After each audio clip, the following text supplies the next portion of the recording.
Yo. Yo, yo, yo.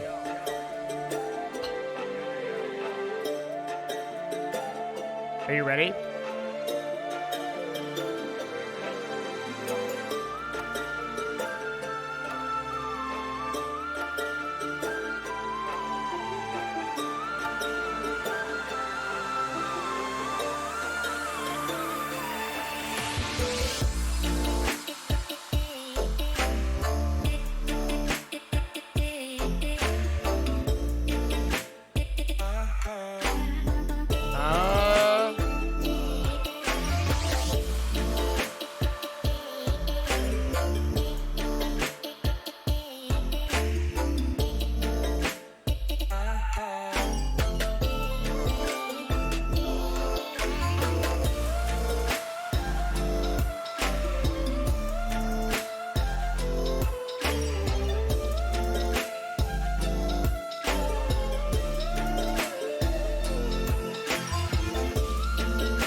Today, very, very special guest. Connor eats pants. We'll find out why in our deep dive today. It's going to be a good conversation. I have been trying to, well, it's just streamer things. You know, like you're like, we should get together, we should talk because it would be really cool. And you both know it was going to be really cool, and then you just don't do it. You know that feel? You have that like one friend where you're like, dude, we should really talk about shit. You're like, yeah, that would be really rewarding for both of us and an incredibly valuable experience. Yes, well, we're just never going to do that thing. And then we're going to say we're going to do it. And then we're not going to actually do it. And that was our story until now. Until now.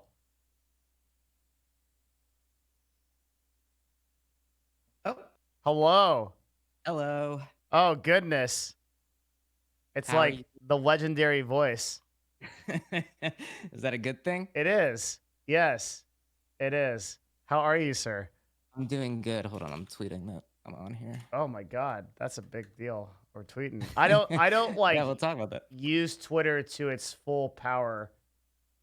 I purposefully don't tweet a lot so that if a brand deal comes in, a tweet is worth more.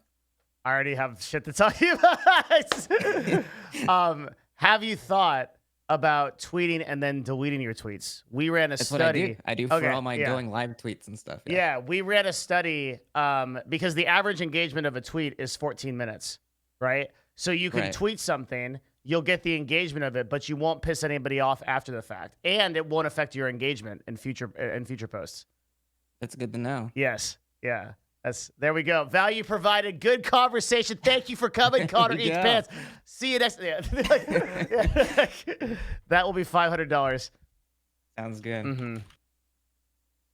Yeah, that's big. I think Twitter is sheer power. I'm going to so wait. You don't want to know like what happens? Is this like a singularity? What if I quote retweet it, and then you delete it?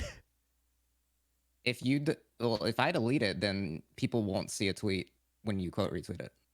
Interesting. It'll just be like tweet not found after a little bit. Really? Yeah. Okay. It doesn't stay there. So then should I just go for the retweet? Yeah, you can just retweet for now, and then eventually when I delete it, it'll just automatically remove it from yours as well. Got it. Okay. All right. Prepare for all of my engagement. Oh, never mind. You have 200,000 Twitter followers. What? Okay, never mind. Okay, thank you for your engagement.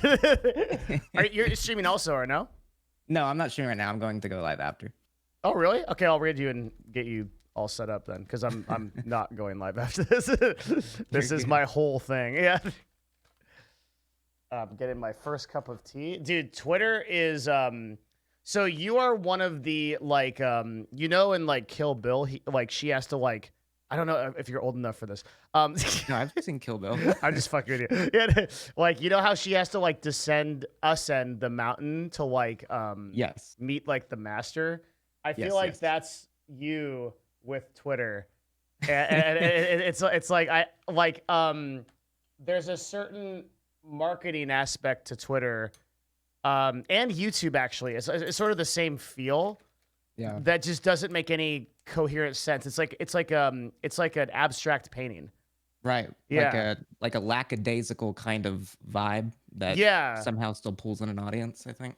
And we both know the guy that like is just ridiculous at that, and that's Carson, right? Like, Right. I look at his tweets and I'm like, what the fuck is going on? What like why would this work? Right. Yeah. Right. I think it's not a totally matter of it works necessarily. It's just that his audience is receptive to it.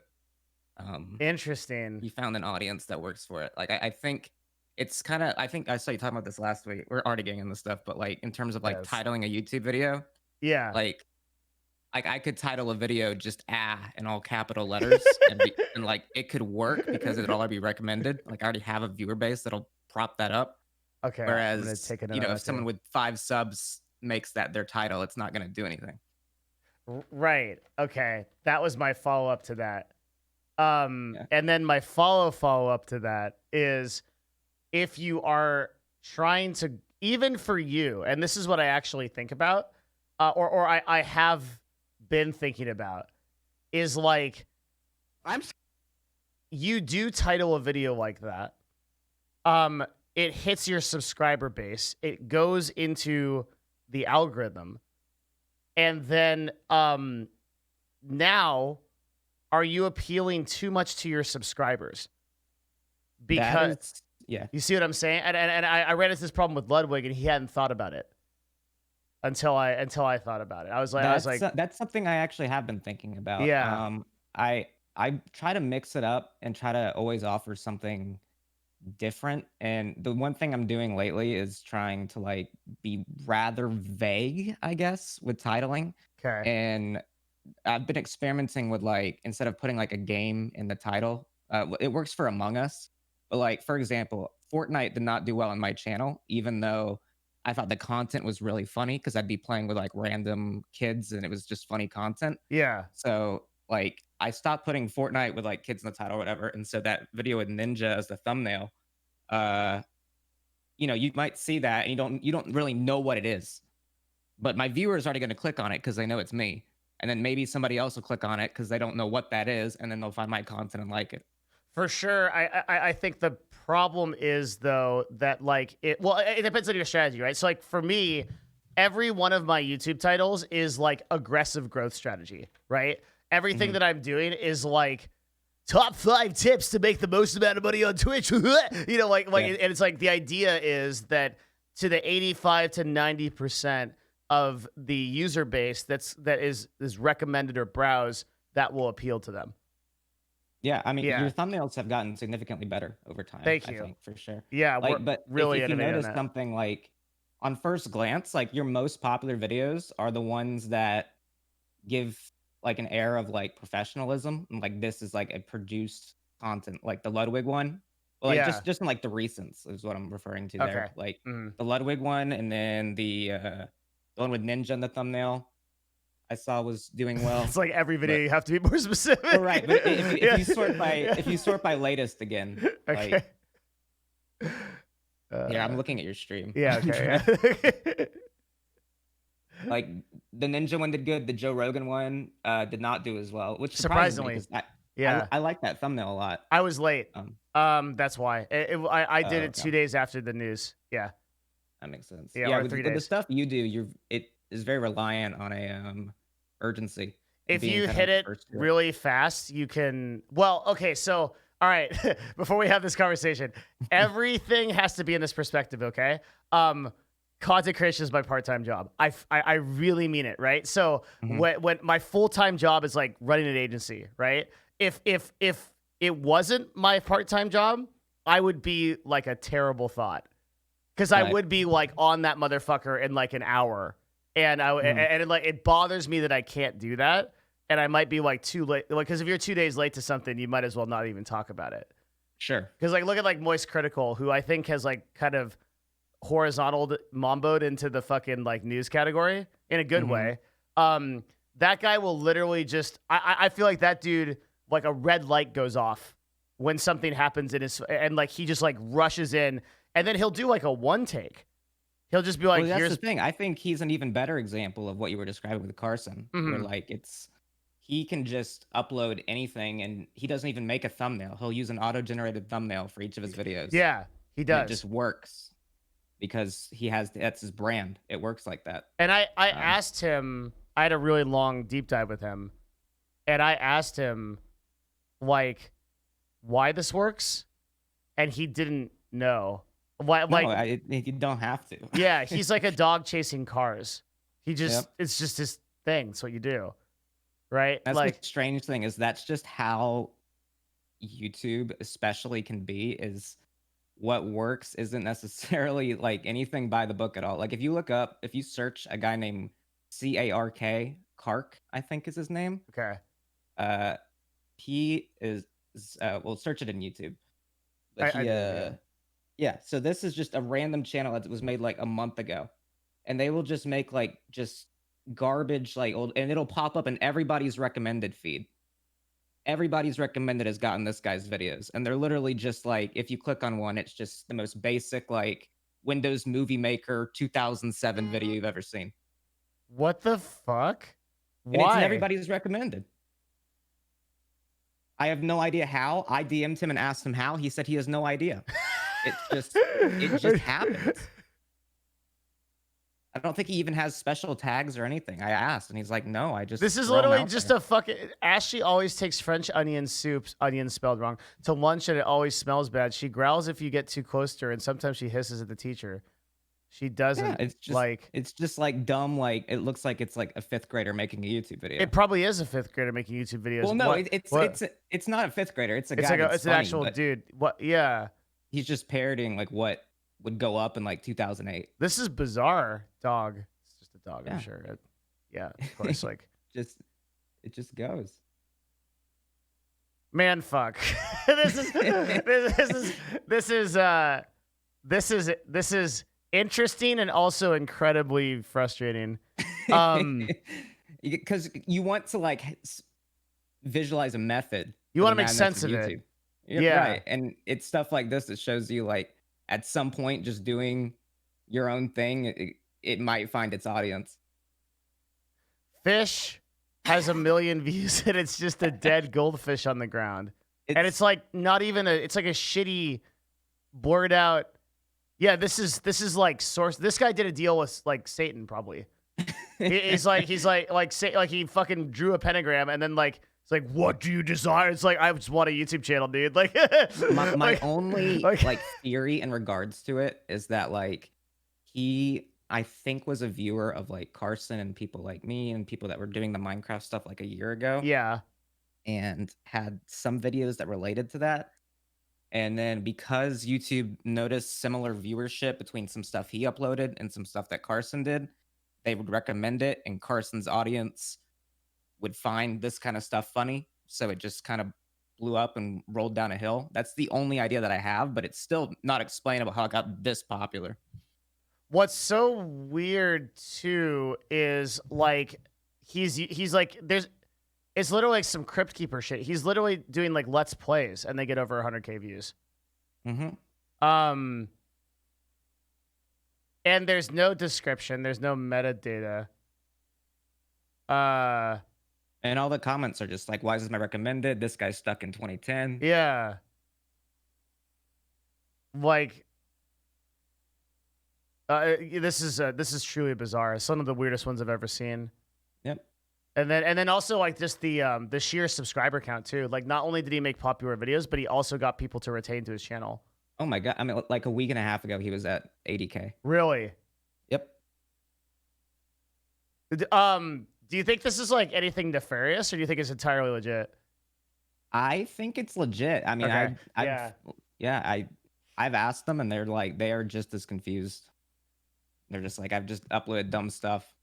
See, the thing is, I don't know if I can rely on people like this or 39 Daff, because I feel like there's, in this particular issue, right? This is great, by the way. We just immediately got into like some fucking crazy shit, but Yeah, like we'll I get want to into me back up in a but I sec. wanna Yeah, talk about this. yeah, like I feel like there has to be, with this stuff in particular, some kind of survivorship bias. There's probably a million YouTube channels that get made that are like, watch my Minecraft playthrough, and then it's just dog shit. It's like 14 views. The guy never takes off. I feel like we might be selecting for an exception to the rule, and that's like notable from a statistics standpoint, right? Well, I think what's important about this is it's purposefully parodying that. The entire channel, like, it's not serious. Even the Minecraft Let's Plays are like meant to be like garbage 2010 Minecraft Let's Plays. They just Oh, kind of play really? on that. Yeah. So this entire thing is intentional.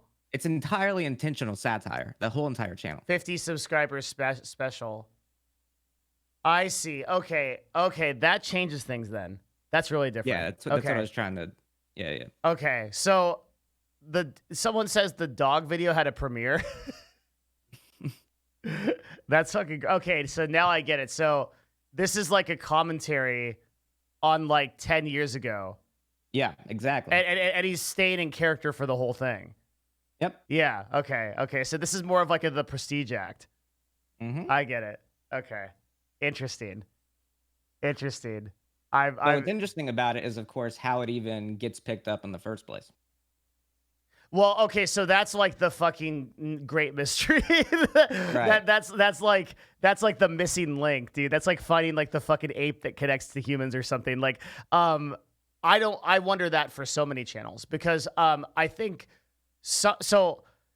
I think you know quite a bit about like how I got started with like ebooks and like I got started on like original Google SEO, right? Yeah. Like back when you would type the top 3 tips to cure my like bronchitis, and then that search keyword was exactly what you bid for. And then and so all you needed to do was figure out what other people were typing, basically. Yep. Right? And that went on for like 6 years. And so like then something happened with YouTube, and I've talked to a lot of guys at YouTube about this, and the funny thing about that, right, is that like they don't necessarily know, because YouTube is a black box. It's like it. This is gonna sound really weird to people in chat. You'll understand this, but like it thinks about itself, and then it goes and does things. Not in the sense of like an ML, or sorry, not in the sense of like an AI, but in the sense of like a it learns from itself, and no one person completely understands how it operates. I mean, it is an AI. I think you can describe it that way. It is. I just don't like want to say that, because there'll be like the guy in chat that's like, actually, I'm the AI specialist, and it's not really intelligence. It's only sort of a mimicking. People that actually understand AI would agree with you there, because that's what it is. I mean, it's not AI in the like science fiction sense where it's like some conscious being, but it is operating on a level that we can't really understand, just based on metrics that we can't see. That's fair. Yeah. And the way that it did that was it had 2 computers basically teaching itself, right? With the goal or the outcome of, how do I deliver the most relevant content to a person? Mm-hmm. And I think it works incredibly. It works better than any other system in the world that we know of. Right. Like if I click my homepage on YouTube, I'm guaranteed to find at least 2 things there that I'm like, okay, I want to dedicate time to watch. Yep. 100%, which is like insane. And that took years and years and years to do. And a lot of the time it'll be from channels that I've never heard of. Mm-hmm. So I think what happened was Google, I remember Google because I'm like 100 years old. I remember Google when I know for a fact that myself as an individual wasn't considered in the search results. Right? So like I was just a guy typing in Google, and the Let's Talk Porn shows up because I fucking read a lot of TEDx. Fuck you. Okay, all right, okay, so I remember when I would type something in search, and it would just run its algorithm or variables and serve me what it thought was the best content relative to that search term. I think what happened over the course of the last 3 years is that YouTube started to build, and Google by extension, personal profiles on every individual. Oh, absolutely. Yeah. 100%. And No doubt that in my is the mind that it's only personal. way that this happens, right? That something like, hi, I'm a dog gets recommended. Right. Because it goes, this guy likes dogs. I don't know. I mean, Well, yeah, that's that's where what it I gets was trying confusing, to but like. yeah. It's one of those things that, like, even on like an AI level, like I don't understand how it would get that specific kind of comedy. But so that's why I kind of equate it to like I think a connection to Carson's audience is because there's a similar kind of appeal there. Um, which is why I think it got recommended to people. If I had to take a guess. Yeah, and this is similar to like 39 Daff, where she got on YouTube, immediately hit like the Korean gamer girl audience, which Yep. is like an incredibly fanatic, like dedicated group. Like LinkedIn with like Jenny TTV and like Hot Chubby, even though she doesn't actually do content with them on YouTube, there's so much crossover, cross sectional between those viewers that YouTube's Oh yeah. like, oh, right. And so that's how you get a million views on I Kicked a Puppy. Well, you know the YouTube cheat code for any kind of gaming content is Minecraft at this point. Yeah, I'm not sure if you've yeah. looked Hmm. into some of these Minecraft channels. I mean, it is absurd the amount of numbers that they get, and then the crossover they have between other platforms as well, because so many kids are in the Minecraft. And I think that there might be some truth to there being like enough backlog on YouTube of Minecraft from back when it was popular the first time that it's kind of still popular today in a different way in terms of Mine, how YouTube promotes it. M- But Minecraft actually had a resurge. It happened. I'm bad with time. It was something like 8 to 12 months ago. That's oh no, not to say that it ever I declined. can give you a lot of insight into that Yeah, because that please. is Yeah. how Mhm. do, we can actually back up. Do you want to talk about how I got started Yeah, on I Twitch and do. stuff? Who the fuck are you, dude? Okay. Yeah, can we start there? Yes, please. There we Thank go. you, Yeah, thank yeah. you. Yeah, because we're both like, I could tell we're like-minded. So Yeah, like, we just like talking about this yeah, we stuff. got immediately into it. But yeah, I would love to. Yeah, I'd love to like get Yeah, because we'll get into Minecraft your resurgence, talking supervillain about origin how I story. Yeah, I'll put a note down yeah. for it later. Mhm. So yeah, I started on Twitch around I made my Twitch account in 2012 just as a viewer. I started streaming 2016 just for fun after I had made a YouTube channel. So if you search my YouTube channel by oldest, my first videos are before I ever started streaming. Okay. Um, and from there, so I started making YouTube videos just here and there. There's a live stream test there that wasn't even like I But actually you just, streamed I love how really. you kept it up. Yep. And Yeah. then so the first thing that happened was that video Meme Run, a game on the Nintendo eShop. I always knew I wanted to Oh. make content. I made content since I was like 8, 9, just making videos on a camcorder. That video was I put it on the Nintendo subreddit and like the gaming subreddit at the time, and it just catapulted because it was just this dumb video about this terrible game that was on the Nintendo store that Right. somehow got past their like quality check system. It's just a garbage game. But yeah, that video blew up, and I got like 1,000 subscribers from it. Okay. What was the Which viewership of this video at the time? it got What? like 100, 150,000 in like a week. Oh my god. Um, In 2014, that's nuts. Yeah. yeah. Hmm. So I was like, oh my god, this is it. Like my career is starting. Here we go. And then that was not what happened. Hmm. Very like the videos immediately after that did not do well at all. You know, Hmm. maybe lucky to get 200, 300 viewers. So then around that, I privated a lot of them, but Why? just because like they didn't, I just wanted to have kind of everything on my channel, like stuff that kind of still represents me a little bit. Okay. Didn't feel like it represents your brand. Yeah, because Yeah. they Hmm. just they'd be like update videos. They'd be like me playing a game and like commentating, which I Okay. don't really do anymore.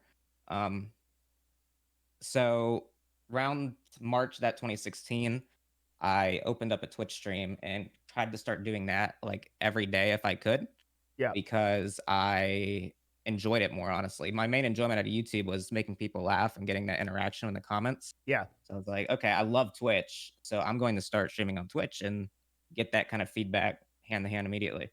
And I loved it. And there were probably like 2 or 3 people from my YouTube that followed me on Twitch and went over there and like would try to be Two there or every stream. three? 2 or 3, yeah. Okay, okay, that's a serious number. Um, Yeah. and the craziest thing about that is those 2 or 3 people are still mods, active members in my channel and Sure. founders. Yeah. Twitch has told me that I have like one of the highest founder ratios that are still like active in my chat today. Yeah, I'm like, so wait, what year was this? this was 2016. Part of it depends on okay, so like it depends on how far you go back because I started streaming in 2012 and Yeah. like if I see a founder in my chat, I've seen one once. It Yeah. was like it because like back in like 2000 like I think like everyone from 2012 is just like dead or something.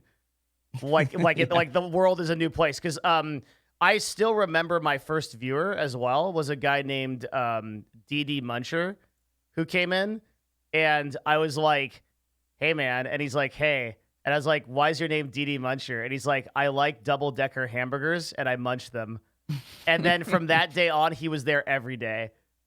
And that guy That's the still guy. comes by and is like, "Sup, That's the man?" guy. Yeah, You but can't forget him. Yeah, I have Swole Pepe was one that came to my chat. Freaking, I mean, there's my first 5 mods are all still here. Everybody is. that's My first crazy. 5 viewers are my first 5 mods. That's crazy. So I just did that for 3 years. I would just stream because I loved it every night around 8 p.m. I was in high school at the time, and still I would make time after schoolwork just to stream because I enjoyed it and I loved it. I didn't really upload any videos from my streams, which looking back, I definitely should have. Mhm. But I just streamed and I enjoyed it, and I'd be active in like other communities and stuff, particularly like Smash Bros. I really had an interest in, so I'd be kind of making content here and there for Super So Smash Brothers. at this point, you stopped doing YouTube. Is that right? You were only I streaming. did them like concurrently a little bit, but by concurrently I mean like maybe a video every 3 or 4 months. Okay, so that's Um, like that's stopping YouTube as far as I'm yeah, concerned. pretty Yeah. Okay. much. Okay. Yeah, Okay. yeah. Yeah. And I still had a passion for making videos here and there, but the Twitch was what I really loved. Yeah. Um, so I stuck with that for a while, but the important thing for me in terms of growth was always treating it as a hobby, but also building connections in a way that wasn't like, "Ooh, I'm gonna be friends with this person because they are successful," and then it will propagate me up to like a higher level. What has helped now is that I formed relationships with people back then that then got more popular as they went on, Okay. and it, Mhm. it helped me along the way. Like for example, I found this YouTuber known as Scott the Waz Okay. when he uploaded his first YouTube video. Um, if you search him on YouTube, he's one of the most popular like gaming channels now that just makes gaming videos. Um, I found him on his first video and sub since then when we became friends. And even when he blew up and got super popular, I didn't try to like be in his videos. I didn't ask to like, promote me, do this, this, and that. I never did any of that because I always wanted to grow it myself.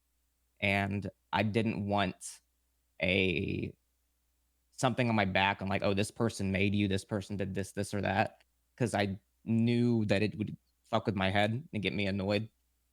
But it was nice to have these connections and know people and to have it be able to pick their brain on stuff.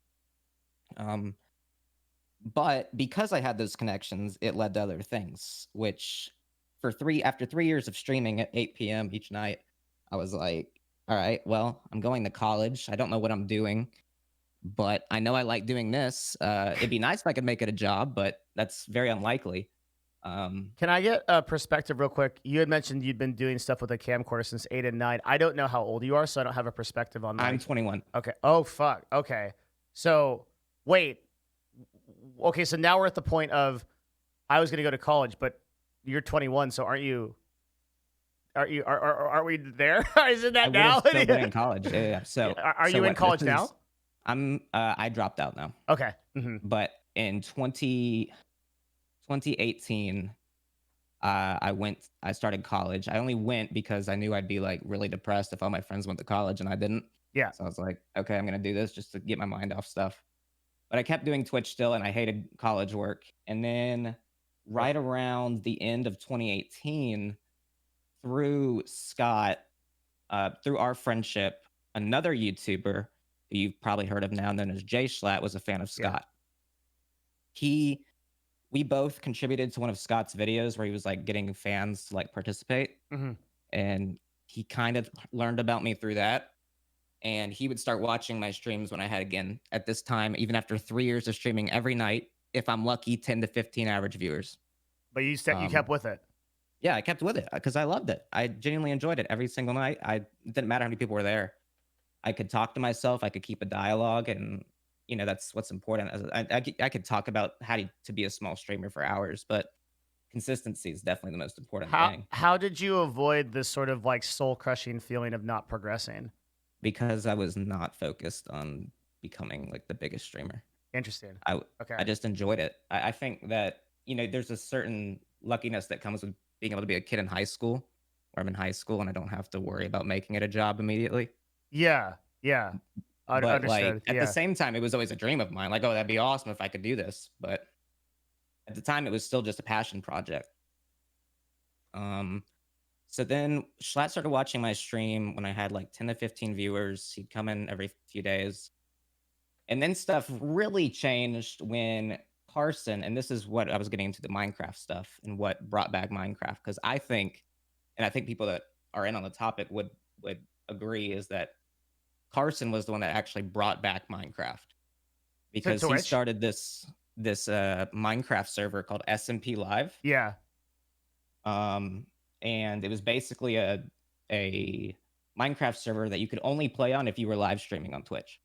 Um, and it was invited. He'd invite people himself, but you could only get on if you were invited. And for some reason, it just absolutely exploded. Just it was huge. And so right when it started, there was only like 10, 12 people on it. And Schlatt was me like, you need to get this Connor guy in here. I promise you he could make content. Like, he is funny and he can make this happen. And I Mhm. didn't know Carson or anybody besides Schlatt at the time. So I'm like, okay, sounds good. I'll try it. I remember I was on vacation at the time. Um, I do a first stream on this SMP Live server, and then got my first raid that was ever above maybe 30 viewers from Yeah. like one of them of like 500 people. I was like, oh my God, I'm above 100 viewers. This is insane. What is going on? And the next day, next stream, right back down to like 15, 20 Of course. again. But that's just how it is. And so I was like, okay, raids don't really matter. It's whatever. I'm enjoying myself. But having consistently streamed on that server, like, I would notice, like, if you look at like March of 2019, March, April 2019 on those stats, I'm on it, boss. Hang on. yeah, it, Yeah. it I need that's the when right stuff changed. yeah. I need the right site to do that. Let's see. The right API.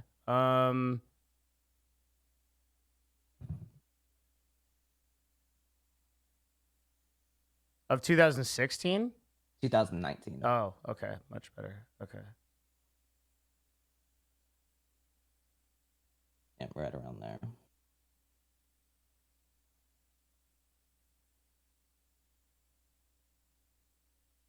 Yeah, right here. Mm-hmm. March going into April. You started to stack Yep. up. So what happened there? That was So I would collaboration. start streaming on that server, whether it was collaborating or not. A lot of times I'd be collaborating, and we'd do funny bits on that Minecraft server and stuff. But What the fuck happened here? that was, I think Carson rated me that day. What was Carson at this point? I mean, Carson was getting 10, He was 15,000 killing it. viewers. Okay. Yeah, he's killing Yeah. it. Because again, this Minecraft server was just exploding on both Are you Twitch saying and YouTube. he brought Minecraft back to Twitch, YouTube, or the entire? He was the surge. You think? I think he was the surge on everything. Wow, that's a I big really do. claim. That's I yeah. 100% believe it, because this was before even PewDiePie brought it back up again. Okay. PewDiePie Yeah. started playing it again because his subreddit asked him, because they all liked SMP Live, this series that we were doing. Mm-hmm. Um, so even if he wasn't the biggest factor, he was certainly the instigator, in my opinion. And everybody that was on that. I see. I So see. from there, I mean, if you look at my YouTube, still some of my most popular videos were uploading SMP live highlights. Like I wouldn't even put effort into that. Like I was just told like on the offhand, like, you should upload videos of the Minecraft streams. Yeah. And I do it. And like the thing is, like they didn't have sustainability. Like those videos would get 300K in like a week. And Fuck. then And then just die. yeah, Hmm. and then die. But they were just insane because people love this stuff.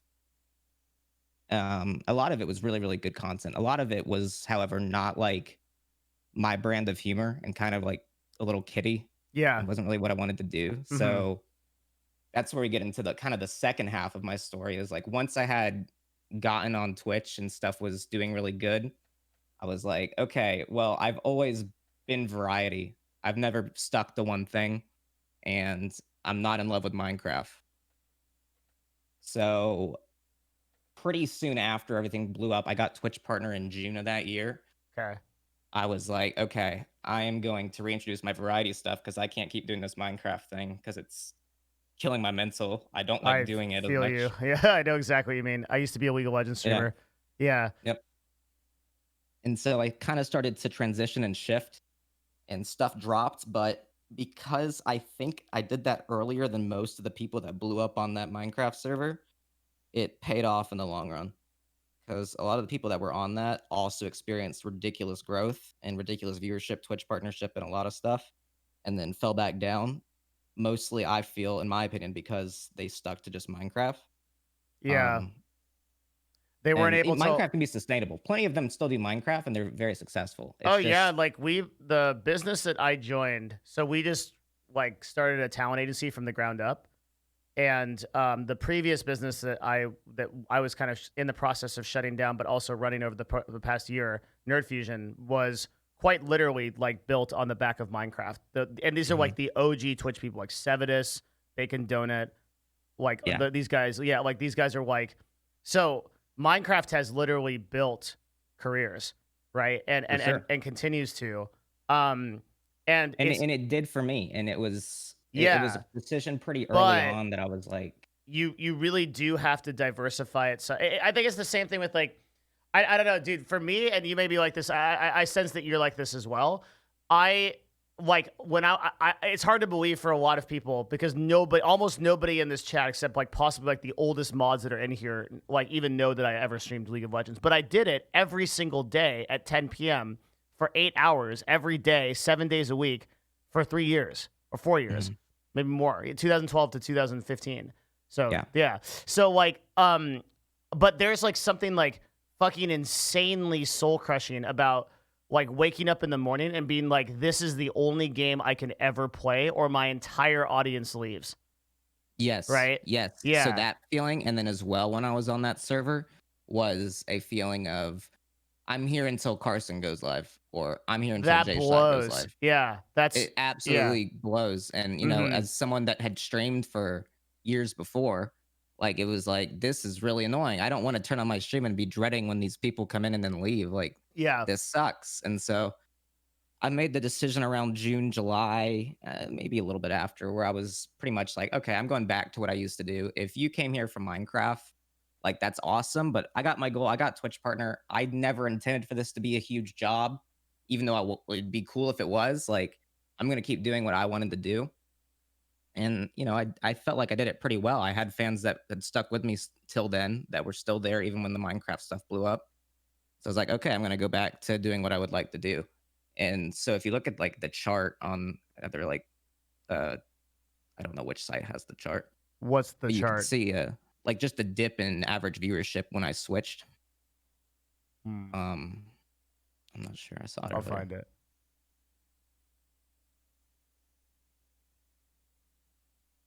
Yeah, you can kind of see it on those.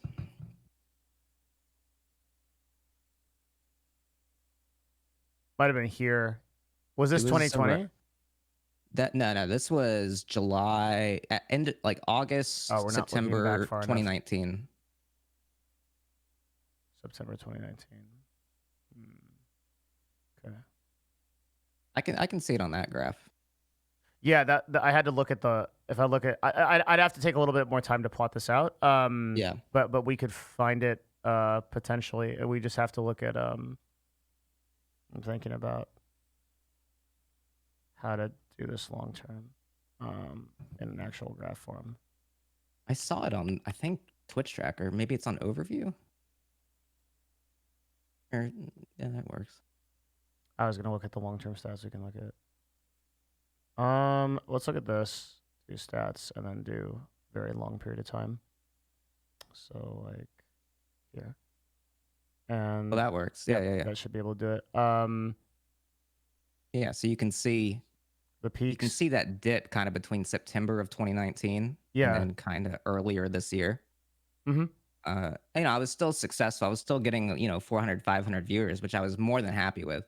But compared to getting like over 1,000 viewers on Minecraft each time, it was like, oh, okay. It's also Well, a feeling of. I have a funny corollary story about this. When I came back to streaming, so I was in esports for a while, and I came back to streaming, and I originally was gonna do it just like I had done it before, which was like, because like the OG streamers, and I think like there's a huge difference that if like someone that's like casually experiencing Twitch on like a day-to-day basis doesn't see this. But holy fuck, there's such a huge difference in mindset between people that are like the 6-year to 7-year vet OGs and the like new age of broadcaster. And it's going to eventually lead to almost all of the broadcasters from like 5 or 6 years ago just being dead.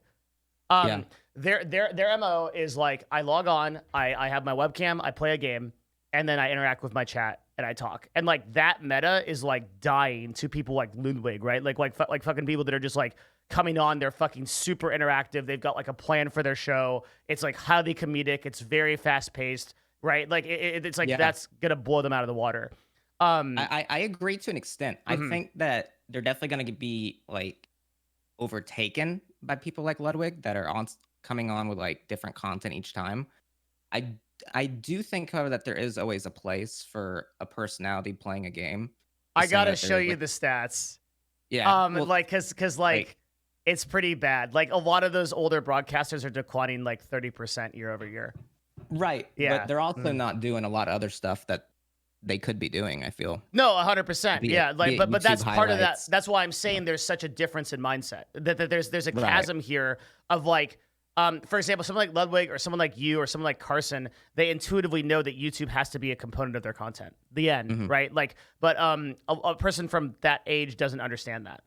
But anyway, like what I was saying was like when I got to Seattle and I was working on this business and building this business, my vision for content was that I was in that OG mindset. So like I logged on, I played like their billions, right? And I had like fucking 40 viewers, and they were mostly just like super OG people from like 5 years ago. They were like, "Hey, you're back! Wow, that's cool. Yeah, we'll watch some video games." And like I was just completely out of it, right? And then I like stepped back. And I was like, okay, fuck. Like, I have to do something that is completely unique, and it has to be collaborative. And that's like when I started thinking about the industry shit. But a lot of people don't know that when I got started and I was back on streaming, I was actually very cross-sectional with Destiny's community, who's like a really good friend of mine. And I bring this up because there's an analogy here. Like, at first, I was that guy that was like, oh, Destiny's not live, we'll watch Devin. And I would go from 50 to 500 viewers because Destiny wasn't on. And I immediately was like, this is fucked. I have to differentiate 100% from this. Like, and so it's like, so I hard stopped. Like, I'm never going to cover politics. I like run a very different type of stream. And then I curated a user base that was totally different. So I respect that in respect to what you were doing. Yeah. Exactly. I was like, if I play Minecraft, I'm going to get these people in chat that don't know how to type, don't know how to type POG correctly, and people that are like, how about the people that come in? They're like, do you know when Call Me Carson is going live? Yeah, and you're like, oh my fucking god, would dude. Type POG in all caps. Yeah. And like I'd be like, this is not my people. Yeah, yeah. Because again, and going back, like I came from a Twitch background. Like most of these people that were coming to Twitch, be it Carson or Slat, other people were YouTube people. And I was one of the few that kind of started on Twitch, and I liked like my favorite streamers were Clint Stevens and Mango. Clint Stevens is amazing. Yeah. Yeah. Clint and Mango were my biggest influence, and Ludwig as well. How I met Ludwig is actually interesting because that was through Smash community stuff.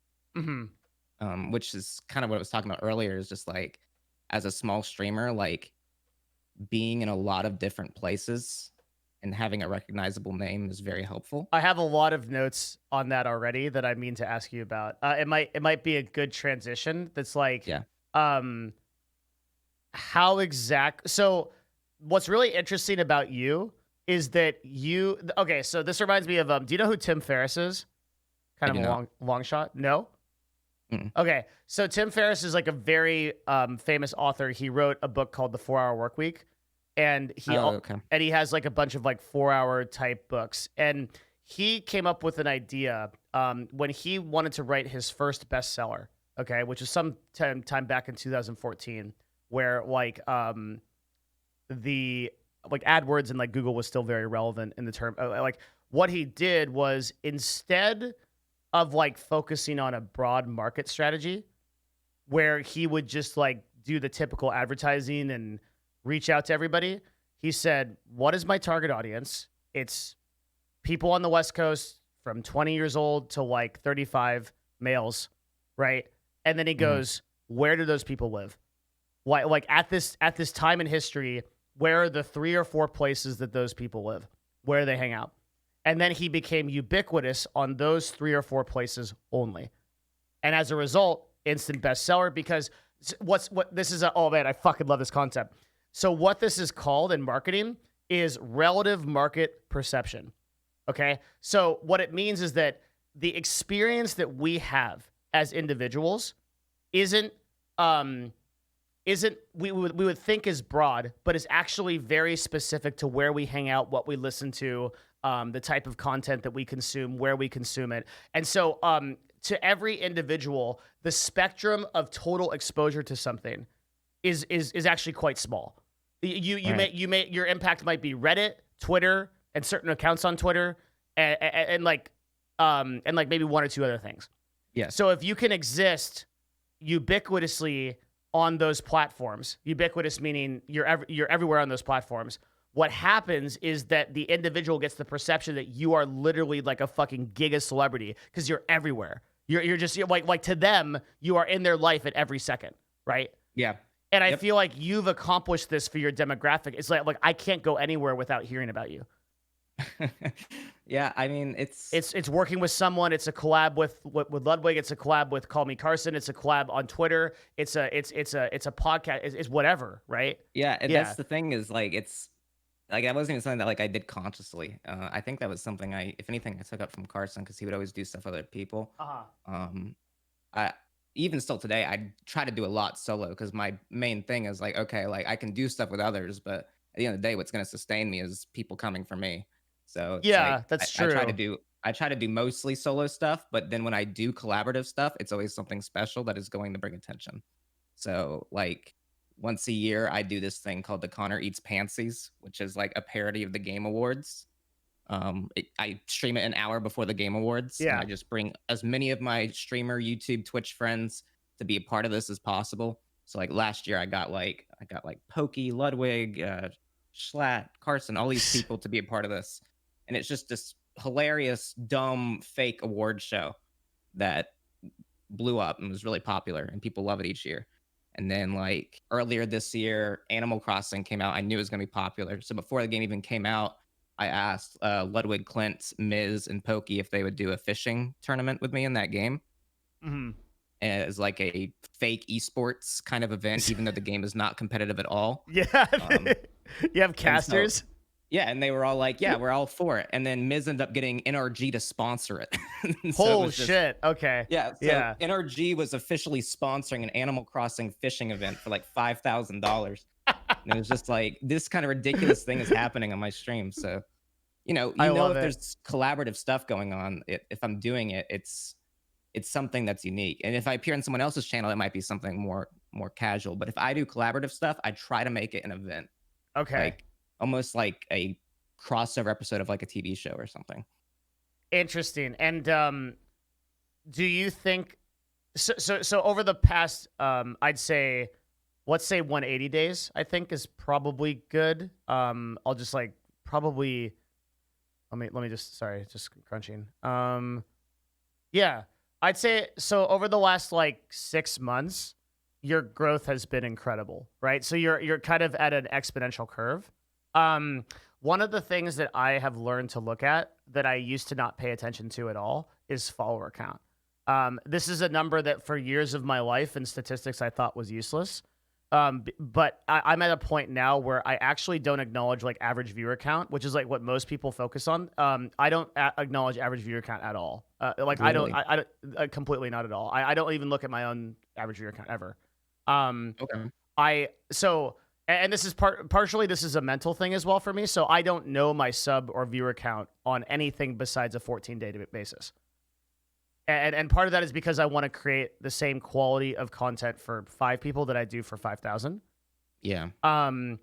But I think from a statistics standpoint, average viewer count is highly variable based on a ton of factors, and it's the most dangerous one where you will be like, oh, I have a lower viewership today because my content or a game I'm playing or something I'm doing is not right.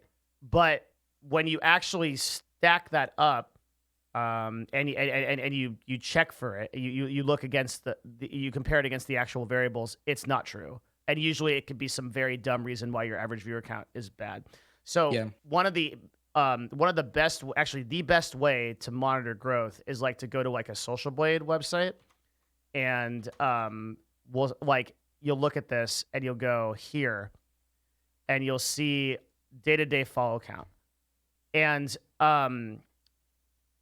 you look at the ratio between your total followers, and your followers gained per day, and then some other metrics like how often you're streaming, etc.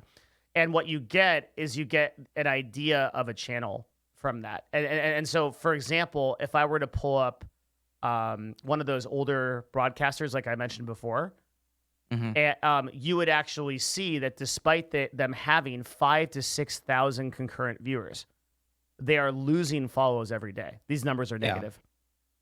Right. I think you're right on that. Followers are a great indicator of growth. Very, very versus good. loss. I Yeah. think I completely agree. I do think that average viewers is important, maybe more so than you would, just Yeah. based on the way I run things. But I like the way that you look at it in terms of, I want to make the same content no matter how many people are watching. The problem is you can't. Here's the thing. Okay. You can't control for why somebody would view your stream directly, Sure. right? So what I mean is, like, did everyone watch your stream today because you were just popping off on your game and you were really extra funny, or did everyone watch it because no one else was on, or did everyone not watch it because everyone just wanted to get ice cream that day and it was a nice? You can't know, right? But with a follower, it's somebody making a conscious decision to click that button and say, I like that content. Right. Well, the way I that's gauge big. that, That's big. the way I've been gauging that the past few months is based on tier 1 subs. That's what I check on my Interesting. statistics. Okay. That's the way I usually go about it. That, and then for some reason, when you hover over Twitch Prime, it doesn't give you an exact number, but I can subtract it from gifted subs and kind of get that statistic. I think tier 1 I think tier 1 subs are the most financial like recommendation in terms of like, okay, like what am I doing with my future type of thing. That's very reliable. Gifted subs fucked up a lot of stuff in terms of like broadcasters' expectations versus reality. Like initially, your tier 1 subs, like you could basically plot out a reliable, like MRR, like a reliable source of reoccurring revenue. But with gifted subs, you can't do that.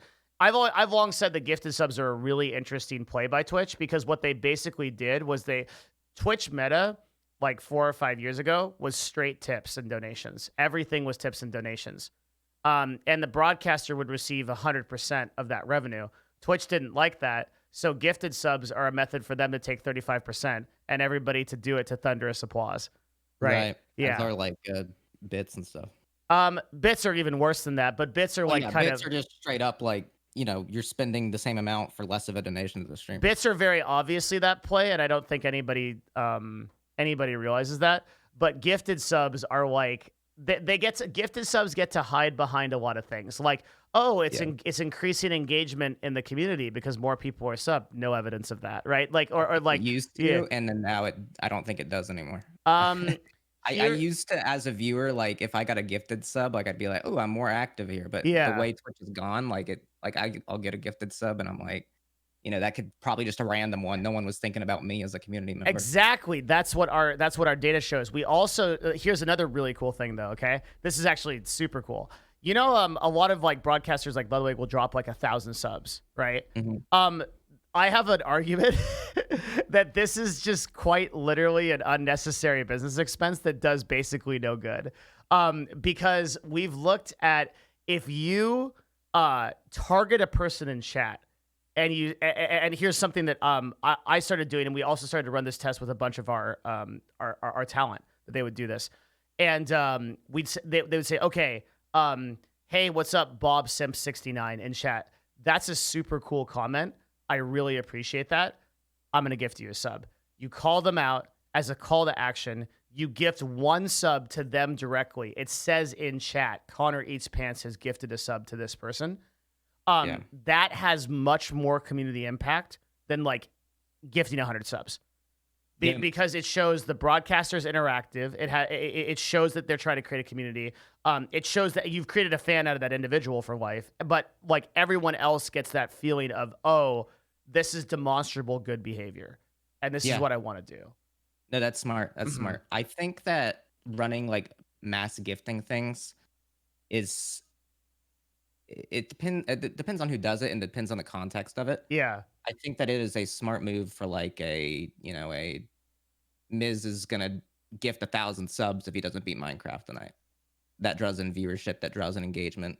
Um, if that's something that you're looking for, like, maybe you would disagree because you don't think average viewership is as important, but in my eyes, a Twitch viewer, if I see that, I'm more inclined to check that out. Like, "Ooh, this is happening right now. I wanna make sure see if he Well, does it or not." there's okay, so what's happening there, I think, is there's a concept at work that could apply with or without the 1,000 gifted subs. And what it is this new meta of broadcasters that are creating an event when they broadcast. That something is happening. This happens if I don't beat Pogostuck today, and and like gifted subs happens to be a low hanging fruit. There's all kinds of other things you could do, like Ludwig shaved his head for something, Yeah. or and these are like I think this is the way that Twitch is going. All of the fastest channels are doing this. It's a concept called experience based marketing. Mhm. I learned this concept from Cash App. There's like a master marketer at Cash App right now. Everything happening on Twitch is one guy, and Tell him to show up in my chat. They get to sub to all my friends but me. dude, just show up on the Scuff podcast, and then he'll come in and gift you shit. Alright, That's how it sounds good. works. Yeah, like that's actually yeah. Like so I have this is gonna be really cool. Like Cash App, I think to me is so like I'll use a brand like Red Bull. Okay, like we look at Red Bull. Red Bull got started on Twitch years ago. They spent through the combined sponsorships of esports teams and influencers quite literally millions of dollars establishing their brand on Twitch. Cash App came in about a tenth of the time, for way less of a marketing spend, without sponsoring any teams or organizations, grew a bigger brand by every metric. Yep. Concurrent viewers on their channel, followers on Twitter, on Instagram, everything. The way I think they did this was they created these. People are going to say, "Oh, they just ran around gifting subs to everybody." This is like a very low level view. Like what they did was they created these experiences. They would like come into a stream. They'd be like, "Dude, do you want 20 gifted subs? Cool. Flip a coin. If you decide to flip it again, we'll give you 50. But if it lands on the other one, you get Yes. none." Yes. Right? Oh, I have the Yeah. funniest story about that because I was watching Clint one time at, like, 3 AM, and they were trying to do that with Clint, and Clint is just the most, like, unmoving, like, he doesn't care person. Yeah. Like, they're in there, and they're like, "We'll gift you 1,000 subs if you do a TikTok dance," and he goes, "I don't really want to," and then they're like, "2,000 subs, Clint, TikTok dance for us," and he's like, "I don't wanna do that," and the whole chat's like, "Do it, do it," and they're like, "Okay, we'll give you 500 if you just do this," and he's like, "Nope," and then they're Yeah. like, they're like, then in the end, it was like 100 subs if he can beat them in a Mario Tennis match. So he got less money because he wasn't even thinking about it. Yeah, But because some men just are an idea. So yeah. you have to. So, if you what's that fucking Batman quote? Like, if you become an idea and they can't stop you, Yeah. Quinn Stevens is not like a vigilante. He's not a guy for hire. No, He's just a Clint's pure a cheat idea. code. Clint just does what he does, and Yeah, like I makes it think, up. but there was something in that, right? Is like the Cash App was doing that, and then at the same time they were collecting the experiences in clips and clipping it themselves and Yeah. sharing it on their social It media. ended up working, but it It just worked kinda very showed that, well. like, their Yeah. plan did not work on Clint specifically. It Because didn't. Yeah, he's this experience-based marketing though is like Mizkiff. I think is like a herald of this as well, where it's like, okay, I know if I show up at Mizkiff's channel, something is happening, even if nothing is happening, right? And like, this is the trick, okay? The way that I look at this is like, if you get people in chat to say I was there, right? And it Yep. doesn't matter if it was the stupidest thing, like you're just like trying to beat your Mario speedrun. If you market it in that way, it becomes that event. Everybody gets involved. Everybody like is a part of it. They need to Yeah. be there in that even though they're going to forget it tomorrow. They're not going to care. They need to be a part of that moment right then. Right. Yeah. I think you'd be like the way you describe like, Miz and Lud and these people and what they're doing and different on Twitch. But it's interesting what I do in comparison because I don't do as much big stuff. If on a surface level, you could argue that I do very similar stuff to what old school Twitch is, where I'm playing a game. However, what I do differently, I feel, is I have a very major focus on like the chat in compared to a lot of older streamers, I think, and that like I kind of encourage a bit of a spammy, funny chat, but at the same time manage it in a way where it's still readable here and there, while doing variety, right? Yeah. So it's you come for both me and my personality as well as my chat, which makes it an experience in and of itself, I guess, that you have to be there for. But you can also, of course, watch on YouTube. But the experience of the chat and the experience of the interactivity, I think, is what draws people to my channel, as opposed to some of these older streamers that are really just playing a game and occasionally looking at chat or thinking subs. Yeah, I don't think it's a new concept. It's just the way I'm doing it and the relation I have to the people around me that are doing this other stuff. It draws in its own audience. you're energetically the Yeah. yeah. I gotta take a week real quick. Can I take You're a good. yeah? Okay, I'll be right back. Hang on one second. I'll talk to your chat. Hi, Devin chat. How are you?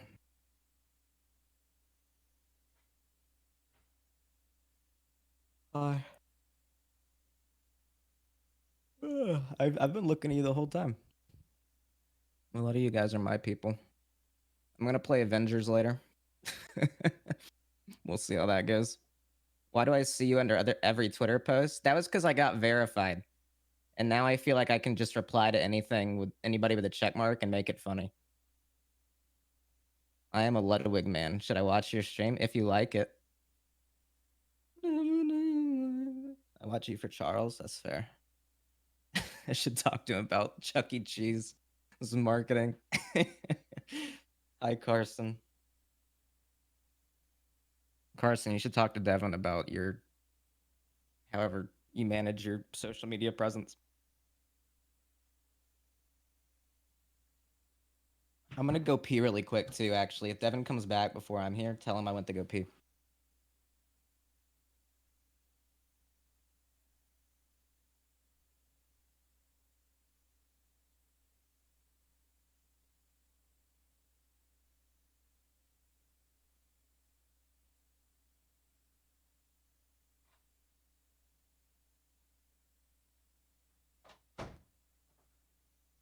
Yo.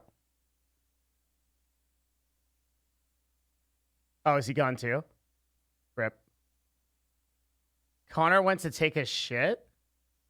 I can't believe anything you guys are saying. I know this crowd. Everything you guys say is going to not be true, including that and that and that and that.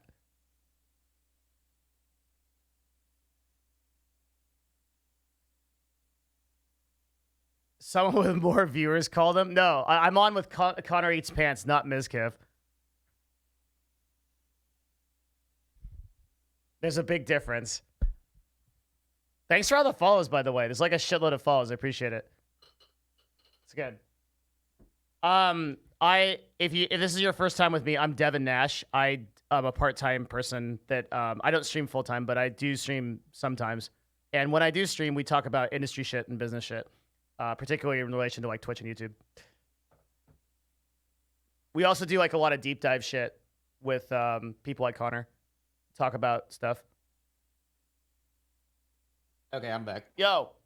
Hello. Yeah. I really want to ask you about comedy. This is something that I'm obsessed about. I guess I start off in the stupidest way possible. So, the biggest transformation for me in my life, I think, in the last like 2 or 3 years, was going from a super analytical, completely serious person, and before people say that I already am that, to like a person capable of some level of humor. And Yeah. I learned through that process that comedy is absolutely a learned skill, like 100%. That like I think we tend to think of comedy as like a sort of gene, but there's always an origin story. You know what you'd find interesting actually? Yeah. Is Ludwig and I both have experience in improv. If you believe it Oh or not. shit! Have you heard me talk about this? I think that it's the basis for humor on Twitch. I don't know if I I've heard you talk completely about it. agree. I had no idea. That's really interesting. I know Ludwig did because I found a YouTube video of him doing like very old school improv. Badly. I did it in Yeah. like middle school, early high school. But yeah. So that was where I think that's where a lot of my Twitch chat interaction ability comes from. Yeah. Is stuff like that. And comedy it's not ever something I super think about. Again, it's learned, but it also is learned innately, I guess, where you don't have to consciously think about it all the time. At some point. Yeah. Yeah. Like so I heard a really famous comedian explain this super well. You know how like you go talk to a girl, Twitch chat won't know this, but like you know how you go talk to a girl and then Yeah. like you like say something and then she's like, yeah, this, and then like fucking 12 hours later, you're like, fuck, I should have said this. And you could think of like the perfect thing you could say. Right. Okay, so like learning comedy is like getting better at the time delay between that Yes. response. So like you go 12 hours, then you think of it 6 hours later, and now before you, and then 3 hours, and then 1 hour, and then before you know it, you can do that in the That moment, and you actually say makes that me thing. think of something that I did for a long time that I didn't even realize that I did. Okay. Which is for those 3 years on Twitch that I had like 5 to 10 viewers Mhm. on average. I would go back and watch my VODs. Oh, And that's my shit.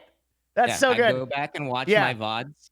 And if I saw a message in chat that I thought I could have replied to funnier or Yeah. done something with, I would just take a mental note of that. Like I wouldn't write it down. I'd just watch it, rewatching my VODs and just teaching myself like what would be better, I think contributed a lot in the long run. Sorry, I'm taking a note on this. Yeah, I honestly forgot that I had done that because it was just something I It's huge. did because I enjoyed watching my stream back and like seeing what I could improve. It's one of the most important things for live content creators to do. And what's funny is if you look at any other like late night talk show host or like this is a modus operandi for them. They do this innately. They always go back through their tape and say, what can I do better? Famous athletes do this, right? For some reason, Twitch streamers don't.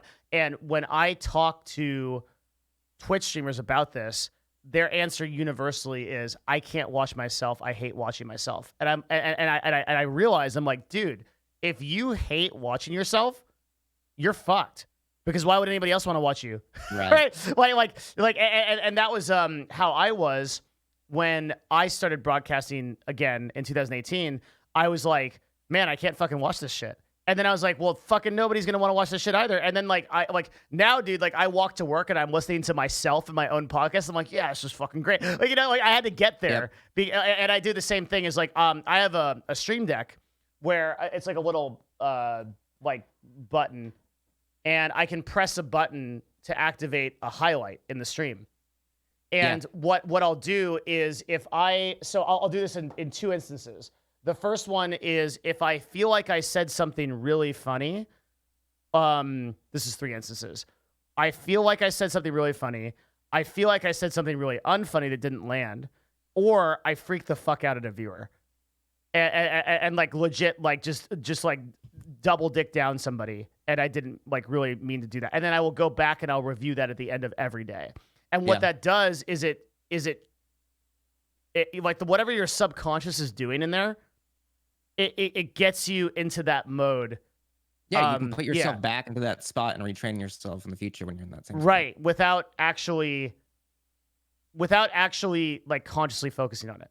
Right, It it's a becomes a headspace passive thing. response. It's a subconscious headspace thing.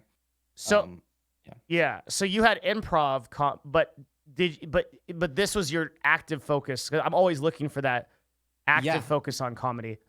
So that's something that I think also separates me is if you notice my stream, I don't run a face cam. And part of that was because when I was looking back at stuff, I don't like looking at myself very often. That's like other stuff that goes on. But I didn't like seeing myself on camera ever since I was younger. So I just was like, okay, I'm not gonna run face cam. And that There's leads to what were you gonna say? there's very hard evidence on Twitch that shows that not having a face cam is better for viewership than having one. And this is like a Yeah. really crazy thing. I don't know why this would be. Well, actually, I have a suspicion. I think it's because the environment of the stream is very different without a face cam, Yes. and Yes. and all of a sudden it's like a presence that's guiding you through an experience. 100. I think it is Yeah, a completely different. I would say that streaming without a face cam variety, like what me and Lyric do, is different from what old school Twitch is with a face cam. 100%. It Yeah. is like Hmm. it is a more. I guess it has more longevity almost because it's a different kind of experience just in your head that you can't even like explain. Like for the chat in a stream that does not have a face cam, the chat feels more involved and more part of it than if you're watching this person on the screen. Yeah, let me quantify this real quick because like people are like, wait, what the fuck? Like, so I run a part of the company that I run is a data company. We collect data from Twitch and then we sell it to Twitch, and other people. But we collect data better than I would say. I'm pretty confident we actually. There's probably one other group. It's called Stream Hatchet that collects data better than us now. But for the longest time, we collected data better than anybody else. This is quantifiable. So we took the like a large number, a large sample size of streams without webcams, and large sample size of streams with webcams, and cross-checked for games played and like time streamed a bunch of other shit. And we like definitively came down to it being way more successful to grow on Twitch without a webcam than it was, or just higher viewership in general or everything like that. See, that's really interesting Yeah, because the like entire time I was growing, it was always told to me, you would blow up if you just turned on your yep, webcam. yep, Like, yep. That's the like thing though, dude. It's people like like how I look. It's just I don't. I feel less comfortable, so I never did it. I never did it for any growing reason. I did it because I feel like I could put on the best show fucking without a people webcam be on. talking about old wives' tales, dude. Like everything's like fucking like very little. Like unless you have something like empirical, it's like look at we can look at broadcasters, but even this is like anecdotal. But like I'd point out someone like Moon, right? That like Yeah, grew their broadcast exclusively through not having a webcam, and the funny thing about him having a webcam now, he actually only has a webcam because he wanted to get one for the interview that he did with me. And then he just yeah. kept his webcam on because he went to Walmart and bought one. I've So noticed that when he does it, though, he also makes it really small. You almost wouldn't even you notice wouldn't if even you notice it, didn't. and it's very blended into like the background. It's not in the bottom left or bottom right corner. It's Right. only in like the top left, and the most like prominent thing is his fucking cat. Yeah. Yeah, I truly think it is a different. There is a difference between a streamer that is running a webcam and playing games and one that does not on a level that people don't realize. Specifically, when you look at examples like Lyric and Moon and like Germa or Vine Sauce, people like them, they're all very success. They all get a lot of viewership. People don't really talk about it compared to the rest. Maybe it's because the discussion around Twitch is so like personality based, where it's easier to look at a face and kind of discuss it that way. But There's a Um, lot of viewership on streams that don't have face cams. it also so happens that the top people that have face cams, sorry, that do not have face cams, they very rarely collab. So Lyric collabs with like, now he doesn't collab at all, but previously just collab with like Giant Waffle and Shorty Guy only, and that was like an insular community in of itself. And Moon Moon never collabed until like actually the first time he ever did was like 3 days ago, and he's streaming with Soda Poppin'. No, I think it was like 2 months ago. He played Smite with me, Miz, and Clint. Oh, with Laziz and yeah, that's true. Yeah. That's true. I don't know if I even considered that because it was almost like after a stream Yeah, it was and like pretty 3 a.m. rarely. Yeah, but that is like really weird that he did do that. But he just like very recently started collabing like that. And so I think those communities, in terms of their crossover viewership, are very insular. I don't think that Moon Moon viewers like venture out to like many places by at the same percentage as other broadcasters like Summit's viewers do, for example. Yeah, or maybe that's XQC. something that I do different than that I didn't even realize is that I'm kind of blending in collaborations more so with that audience of non-face cam streamers than others do. I think your collabs are like just in general really, really, like I said, I use the word ubiquitous, which is intentional, right? Like this like idea that you are kind of everywhere in this sort of like new age of streamer type of thing. Yeah, Yeah. I think that that's just I don't know. I try, and this is something that helped growing that I was kind of getting to was all the streamers that I was like a big fan of as I was streaming on Twitch, like 5 to 10 viewers, are now people that I'm friends with. And it was because like I didn't reach out to them like, hey, can you host me, raid me, or do anything like that. Like they would recognize my name, and as I grew, they were like, look at what he's doing. I've recognized him in my chat for years, and he's doing something and growing his own stuff. And Did you spend a lot of time in other streamers' chats? Yeah, but not in any way that was like I was gaining viewers from their community. Yeah. I was doing my own things separate, particularly with like Ludwig, who's one of my closest friends now through Twitch. We both kind of grew at similar times. He last March 2019, when I started growing, he probably had like 300, 400 average viewers. But I watched him and knew about him through the Smash community, and I'd been in his chat for a while. I had a clip, became the #1 Minecraft clip of all time of me digging straight down and dying in lava. Front page of LSF, all over the internet, everywhere. Yeah. The second Ludwig saw that clip on LSF, he immediately reached out to me on Twitter because he recognized my name and was like, hey, you should do this, this, and this. Here's all these tips. It's just super nice reaching out, Yeah. giving advice. And that was how we got a friendship, was because he reached out immediately after that, knew that I'd been in the chat for a while, and was like, this guy Ludwig can is do like stuff. quite possibly the most knowledgeable person on what works on YouTube that I know of right now. Yeah. And like I have actually literally just called him and been like, dude, how do I fix this thumbnail and title? And he's like, it's this. And like he also runs these streams where he deliberately talks about that too, which is really cool. Yep. And a lot of the time he designs his thumbnails and stuff on stream. Yep. Yeah. Ludwig is something else. That guy. And it was a process for him nuts. too. Like he learned that over the course of just like 2 or 3 months. I know. Really. Yeah. He just trial and error between like July and September for him. I think I would even give him advice on thumbnails and stuff back then. Just try to help out. But once it really started climbing, it started climbing fast. And that's what I've noticed too, even shifting my YouTube channel lately to do more stuff, to do more variety of stuff than I used to, where it was kind of stuck in the Minecraft mode. Yeah. Was like as it starts growing, it's just like it just keeps growing and growing exponentially. I don't understand. I still don't understand a lot of what drives this, I guess. I think, and this is my opinion, I think Ludwig's videos with him in the thumbnail attract his audience that is already there. If you look at his Among Us videos, they don't scream Ludwig in them, and they're actually getting a lot of viewers because they're bringing in new people. Like you scroll down that imposter ? No thumbnail. It's at the bottom there. That one has like almost 500,000 viewers. Why though? Because like why is it's I reaching like both Ludwig's audience who sees his name under it, and it's reaching new people that don't know Ludwig. But why would a person who's on browser recommended click a video that says I lied? It's I think there's what's an the element psychology? I think there's just an element of something new. I don't know what the psychology is exactly, but I always try to that's how I try to brand my stuff is like if you see it, it's not immediately speaking out to you all the time. They're like, "Oh, this is Connor. I've seen his stuff before." Like if someone sees multiple Ludwig thumbnails, they might, be like, "Oh, I've seen one of this guy's stuff. I'm good at this point." Mm-hmm. Or, if you want them to try something else, that's something that'll bring in more people. And of course, I'm not one to criticize Ludwig. He's killing it, but that's what I'm saying. I'm like, on a growth in terms of growth, a lot of the ones with his face are doing similar numbers. And you Yeah. either see less or more with the ones that don't because they're more risk. I can be your angle or your devil, and like the intentional misspelling of this is I think here's how I learned marketing. This is wrong, right?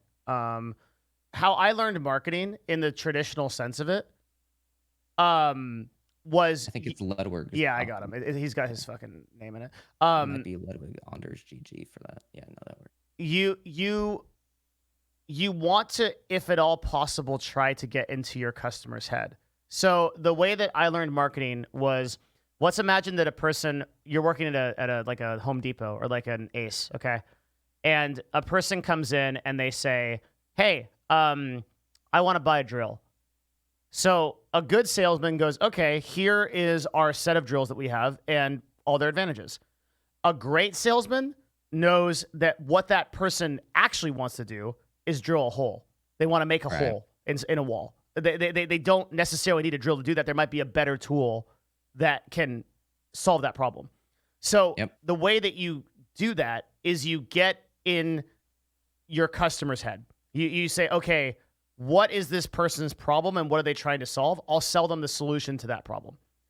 And I guess what I'm saying in terms of like Ludwig's, I don't know what he's solving for. And it's not just like you said, it's not a criticism at all because he's a monster. I know he's doing it right. I don't understand the conversation he's having with his customer, if that makes sense. Yeah. I think the reason I like the more vague thumbnails that don't necessarily relate specifically to the content creator is one thing I think might do it is a lot of people have trust in their recommended at this point. So where if something is recommended to you, you can trust that this YouTube AI has deemed this video as something you would enjoy in some way. Yeah. And so if it's something that sticks out as like, I don't know what that's about, you but might I know be more I'd be inclined interested to click it. Right. Yeah. So you trust YouTube to recommend your video after a certain point, and if it does, then it'll pay off. Do you have any idea of what his watch time might be? I'm not sure. My watch time in like RPM is high compared to a lot of people for some reason. My watch time is fucking bananas. It's 18 minutes average. Well, you have longer videos. I never shut up. Yeah. I go. So that's a big part of it. Yeah. What is RPM is a statistic that they recently introduced that's really helpful. I mean, that's obviously revenue, but it's a good way to gauge how the YouTube channel's doing, because I imagine at some point YouTube is trying to promote people that are obviously bringing them revenue. So I think so. I think they're still optimizing for average view duration and click-through rate. That seems to be like make the most sense. For revenue, here's the thing with revenue. This is actually an area I think I understand a lot because of my background in advertising. The RPM and CPM of a channel is always going to be relative to the dynamic ad market for the keywords that you are being bid upon. And that hasn't changed at all. Even though the recommended system has changed, your channel at the end of the day could still be, imagine like a word cloud. Okay. So there's words like Minecraft, Connor, like plays, right? Video games, commentary, let's play, SMP live, all of these with this word cloud of things has individual value based on every keyword, which is determined by the supply and demand of that keyword, how often it's being searched and being advertised for. That is the basis of YouTube advertising. So a keyword like toy box unopening is always going to be more expensive than a keyword like Minecraft plays. Yep. And that's why if you look at like someone like, do you know who Graham Stephan is? I do not. Graham Stephan is right now, as far as I am concerned, the highest earning like category of YouTuber. He does financial videos. So his last videos, I do know that. He did a video with Ramon, right? Yep. Yeah. So why I'm spending money, 6 millionaire habits. Financial keywords are really, really, really, really fucking crazy in terms of CPMs, like $25 to $30 CPMs. Whereas like average like YouTube is like $3 to $6, right? Maybe I've been doing something right recently that I didn't even notice, because I have noticed a substantial increase in my CPM and RPM in the past 2 or 3. Yeah, so that's 3 where months. I'm going is like, so with Graham Stephan, right? The keywords that he's using are very lucrative because there's brands like Robinhood, there's brands like Cash App and Square that will bid on these keywords financially because they know their target audience lives on these things. And that bids the keyword up because there's a high amount of demand for it. So what that means is that previously, if you were a Minecraft channel 6 years ago, the CPM you got was the CPM you got. You were going to be a Minecraft channel. But now, if you change your titles and thumbnails, irregardless of what your content is, you can increase your revenue.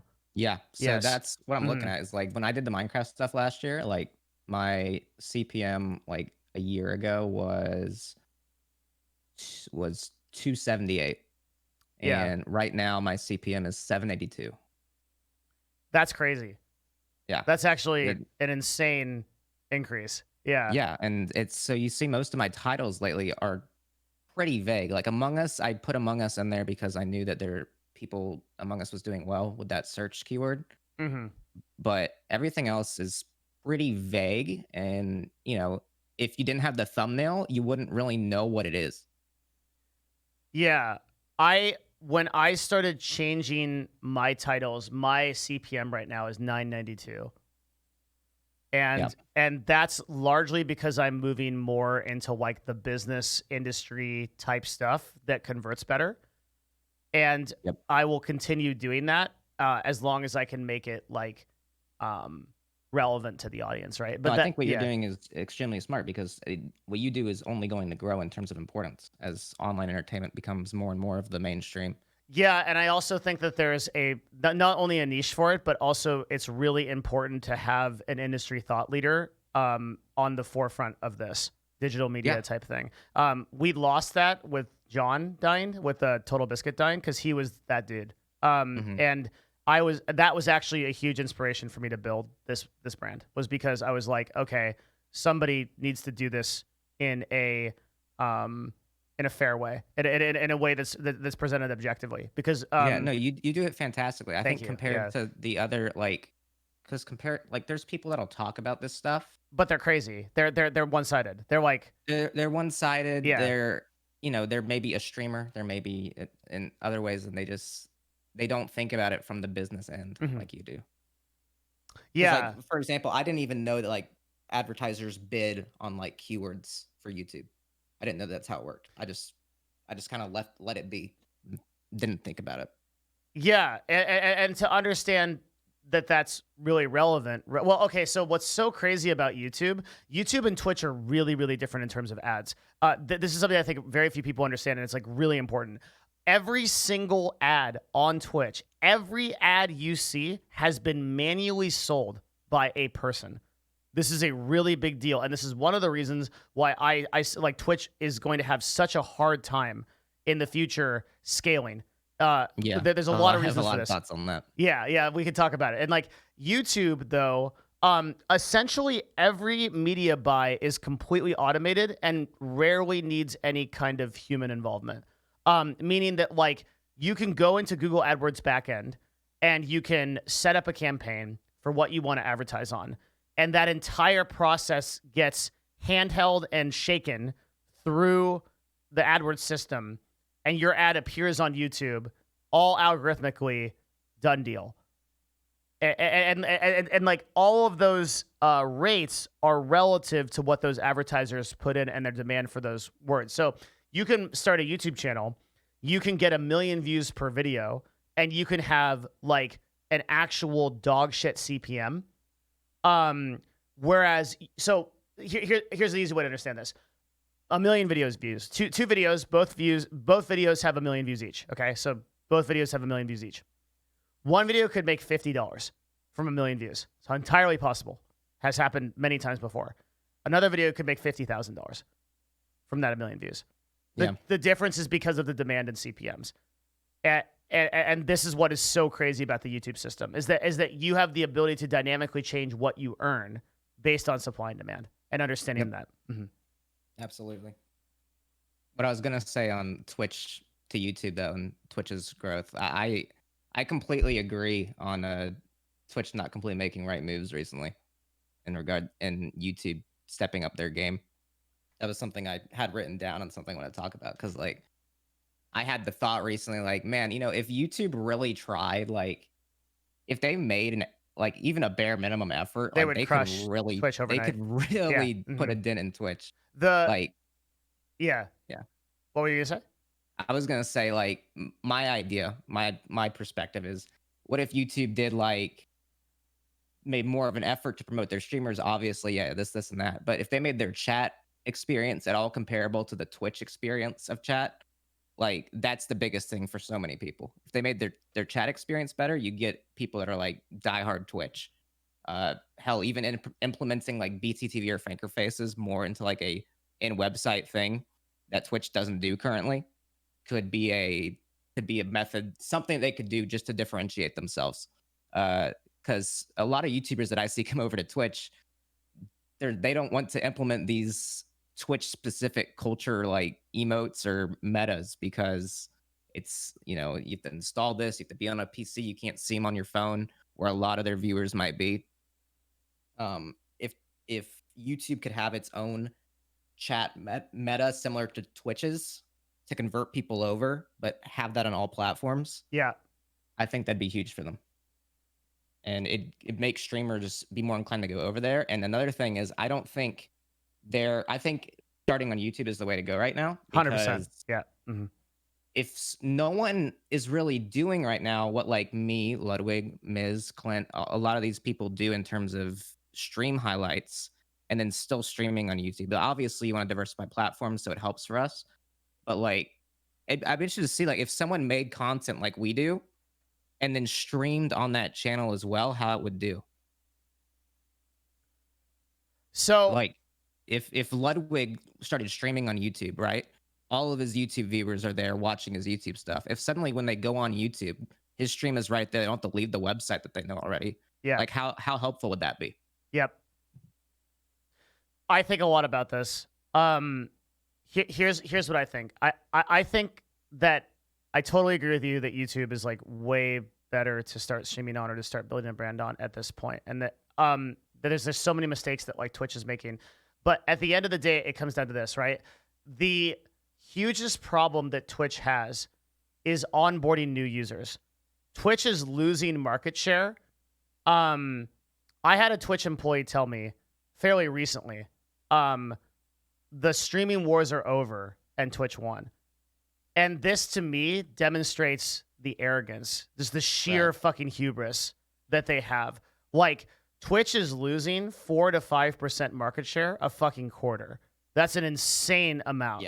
Yeah, it's absolutely an insane amount.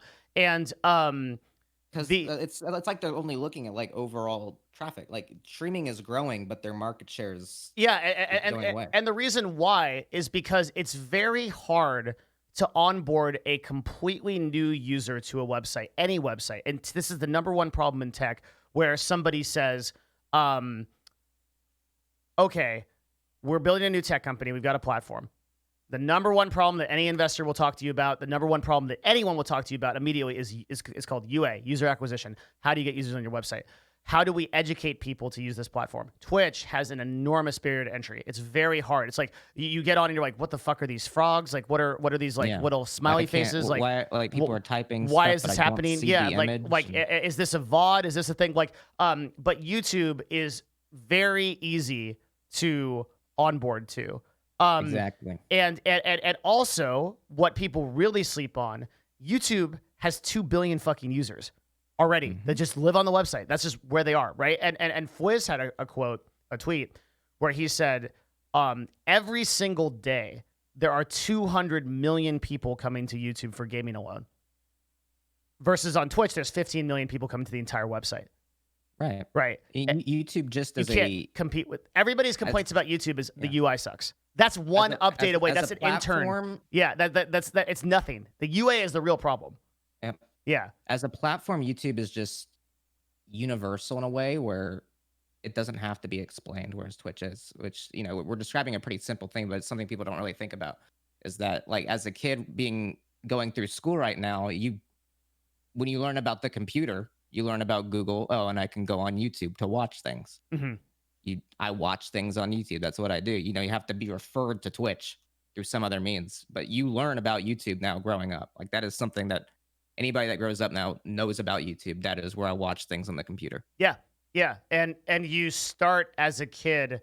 And so here's the thing, right? I think that Twitch, and I use the word like hubris, like really intentionally, Twitch like just sort of believes that evolution will happen naturally for them as it did for YouTube. That people will watch live content by virtue of like that's just the thing that they will do that will trickle down. Yeah. But that is absolutely not what's happening. I don't think it's the truth at all, especially since YouTube is not dumb and they obviously see a future in taking that space. Yeah, and Facebook does as well. And people sleep super hard on Facebook, like not acknowledging that Facebook has 2 billion. This is the number one mistake that I see broadcasters make, like content creators right now, is they think that Facebook is dead. This is a very, very stupid thing to think. Right. Like Facebook has 2 billion active users, right? If all you do, if you do nothing else besides one-to-one syndicate your YouTube videos to Facebook, you'll find, without changing anything else, you'll get at least half of the viewership that you get on your YouTube videos on Facebook, and you can monetize it. Interesting. All you do is create a Facebook page and syndicate your videos the exact same way. And I've seen it happen over and over again. We've done it multiple times for multiple brands. You just syndicate your content over to Facebook. It's very easy to do. It's like one button to import it from YouTube. But you upload it. You don't embed it. You upload it as a custom video on Facebook, as if you were uploading a YouTube video. Yeah. And because this is another thing why, I don't know if you've heard me say this, but I think the number one platform that people are sleeping on the most for everything, including gaming content, and people are going to shit on me for this opinion, is LinkedIn. Okay? Really? Yes, okay? Because people are going to be like, what the fuck are you talking about, dude? Like, what? Like the job finding website where you go resume? Okay, so here's the thing, okay? Let's go to LinkedIn right now, and it's going to probably pop up my messages real quick, so hang on, let me hide that because I'm going to get like 6,000. Okay. Let's look at LinkedIn, and let's look at what comes up when I just go to linkedin.com. What's the first thing that comes up? And most prominently, everything is a social media type content feed. Why? Because LinkedIn has 150 million people on the website every single day. That's a lot of people, okay? Right? That's so to just put that in perspective, that is 15 times more than Twitch. Yeah. Okay? So going through the website every day, 15 times more than Twitch. LinkedIn had a problem with something called time to on website. So TDW, like time to being on the website, time to exist on the website was low compared to other social media platforms. People spend more time on Twitter, Instagram, and Facebook than and everything. Is LinkedIn considered a social media though? That's the it has thing. Its method of. So originally, as a job finding website, it was not considered that. But LinkedIn knew that if it had to, if it was going to survive as a website, because the longer somebody spends on your website, the more money they make for the website for a lot of reasons. LinkedIn knew that they were going to have to expand to become a social media website. So right now, what's happening is if you post any content on LinkedIn, it will just explode and shoot out like email notifications because nobody is doing it. So I did a bunch of experiments where I went and posted on LinkedIn with no following. And for these two YouTube videos, keeping in mind, so this was, I had 0 following. I posted these 9 months ago, okay? I got 2,073 views on this post, which for you and me doesn't sound like a lot. Imagine if you're a small content. Yeah. I made an account, and then I posted these on here. Imagine if you're a small content creator and you get 2,000 extra views on a YouTube fucking video. Right. That's an Absolutely. embed. No, That's absolutely. game changing. Yeah. That's No, LinkedIn. That's crazy. And it's not just business content. It's not business content. You could build a Minecraft brand on LinkedIn. I swear to God, I'm You not think fucking you memeing. could? 100%. Yes, 100%. Because I'm interested in what they count as a view and like the transition rate between. no, LinkedIn this and other translated platforms. 1-to-1 to YouTube views. This was Really? 2,000 extra views on my YouTube video. Yes, Oh wow. I saw them come in from LinkedIn and Google Analytics. So Oh, I see. Okay. Yeah, you're. I thought it was a built-in LinkedIn player, but this is you're putting no, it's the an YouTube embed. video. Yes, Oh, okay. that Yeah, yeah, counted yeah. to my YouTube views and then fed into the YouTube algorithm. And Connor, what it also did was because YouTube values most highly people that come from off the website. Oh, wow. I'm So gonna start a all of link- those viewers were considered off website finds, and so YouTube I'm gonna be the recommended them. face of LinkedIn. LinkedIn is fucking busted. And here's the thing. So I think one of the big mistakes that we make as content creators is we assume that audiences are segmented. So we say, okay, well, no one on LinkedIn is going to watch this content because they're just people that like to try to find jobs. No, dudes, people that are trying to find a job also like Minecraft content. They're the same person. Yeah. They don't shut off and like turn into another, like we don't behave in that way ourselves. Like I'll be a guy that's like, yeah, I'm looking for a job. Now I want to watch something that's like cool about Minecraft. And like, maybe I'll switch in that way. Like human beings are not like, we imagine everyone on LinkedIn is like, I'm a professional. I wear a suit. I don't consume any gaming content. I am a person who just is going looking for a job. And that's what I'm going to do. But nobody is like that. They're people with very diverse interests and they're human beings. Yeah, yeah. They appeal to content in totally. exactly the same way. It's interesting to me. I see the way my mind works. If I was on LinkedIn and I saw stuff like this, I'd be like, "Are you fucking kidding me? Like, I don't. This is not why I'm here." Maybe I that's would why be you click annoyed it. by it. Maybe. I guess that's not how my brain works, but maybe that's how other people work. Obviously, it is because it's working. It is. For me, I'm like, I'm annoyed. I'm like, I'm on LinkedIn. I need a job. Get Pokemon off my screen.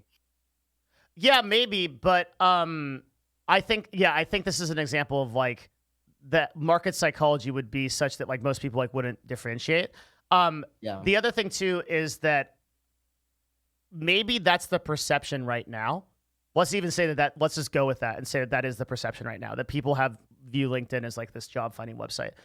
Maybe in 2 years it's not. In 2 years it's a social media network that you can actually interact on, right? And it's like, but my point is taking those chances is what actually makes you a top tier S tier content creator. If you are like, for all the people that tomorrow are going to be like, I'm starting my first stream on Twitch. I'm going to play Doki Doki Adventure Club for 5 hours with my webcam and like, you're not, where are you going? Right? That's a completely different thing, because there's a really good quote. This is a Gary Vaynerchuk quote. If you want to be an anomaly, you have to act like one. Yeah, absolutely. All of the people like that, going all the way fucking back to the original part of our conversation, that random dude that started the YouTube channel that like just was like a parody of, I've lost him now. Yeah, in my that, fucking C-A-R-K. Kark, right? Like, that is something that no one else is doing right now, even though it's something that people were doing 10 years ago. Yep. Right now, that's new, and no one thought of it. It's funny, yeah. You can't you click it, follow and the because rubric. I think the psychology behind clicking on that is you think initially it is like, for some reason this old video popped up in your recommended, which is always like an interesting thing where like a really old video pops up there, and then when his ended up popping up, people thought that, but it's actually doing it now. So he's monetizing on that. I guess that urge to see something old that for some reason popped up. Yeah. Thank you, Arcade. You're fucking awesome, dude. I love you. Even though you kept me up till 5, whispering D&D into my beautiful D&D into my monetize this nerd. Arcadem's amazing. Like, yeah. Like, I totally agree with this. I think like actually it's fucking great that he came in, because this is a living example of this, right? Do you know Arcadem? I do not. Okay, Arcadem is doing some absolutely legendary shit right now. Do you know what Critical Role is? I've heard of it. Dungeon Dragons types. Okay, so there's basically two shows. So D&D, like Dungeons and Dragons, was like a game for fucking nerds, like some years ago, and tabletop was like for hardcore nerds. And even as gaming came into its heyday, and we got to the point where like Minecraft was a thing, PAX was happening, like gaming was a big deal, AAA titles and stuff like that. Tabletop was like still this like really nerd thing until a show came to Twitch that was called Critical Role. Critical Role is like a collaboration between a dungeon master and like 7 or 8 voice actors. Is that the Twitch channel that like has like the most subs? It is. Yeah. Yeah. Okay. Yeah, Uh, that's how I've heard of them. 'Cause this channel basically single-handedly put tabletop into the mainstream and made it like a really big deal. And there's more to it, but this is like a big deal. Then it's funny because I will tell you Yeah.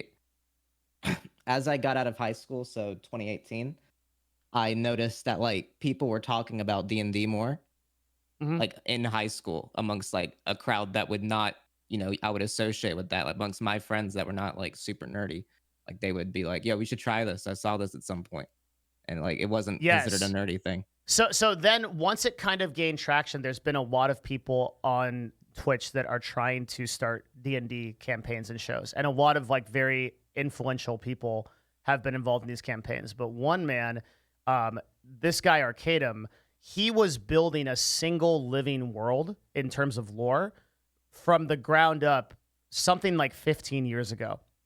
And he wow. took that entire world, transferred it onto Twitch, and he now does like 8 or 9 active campaigns with everyone from fucking Moon to like Quarter Jade to Michael Reeves to Lily Pichu to Disguised Toast.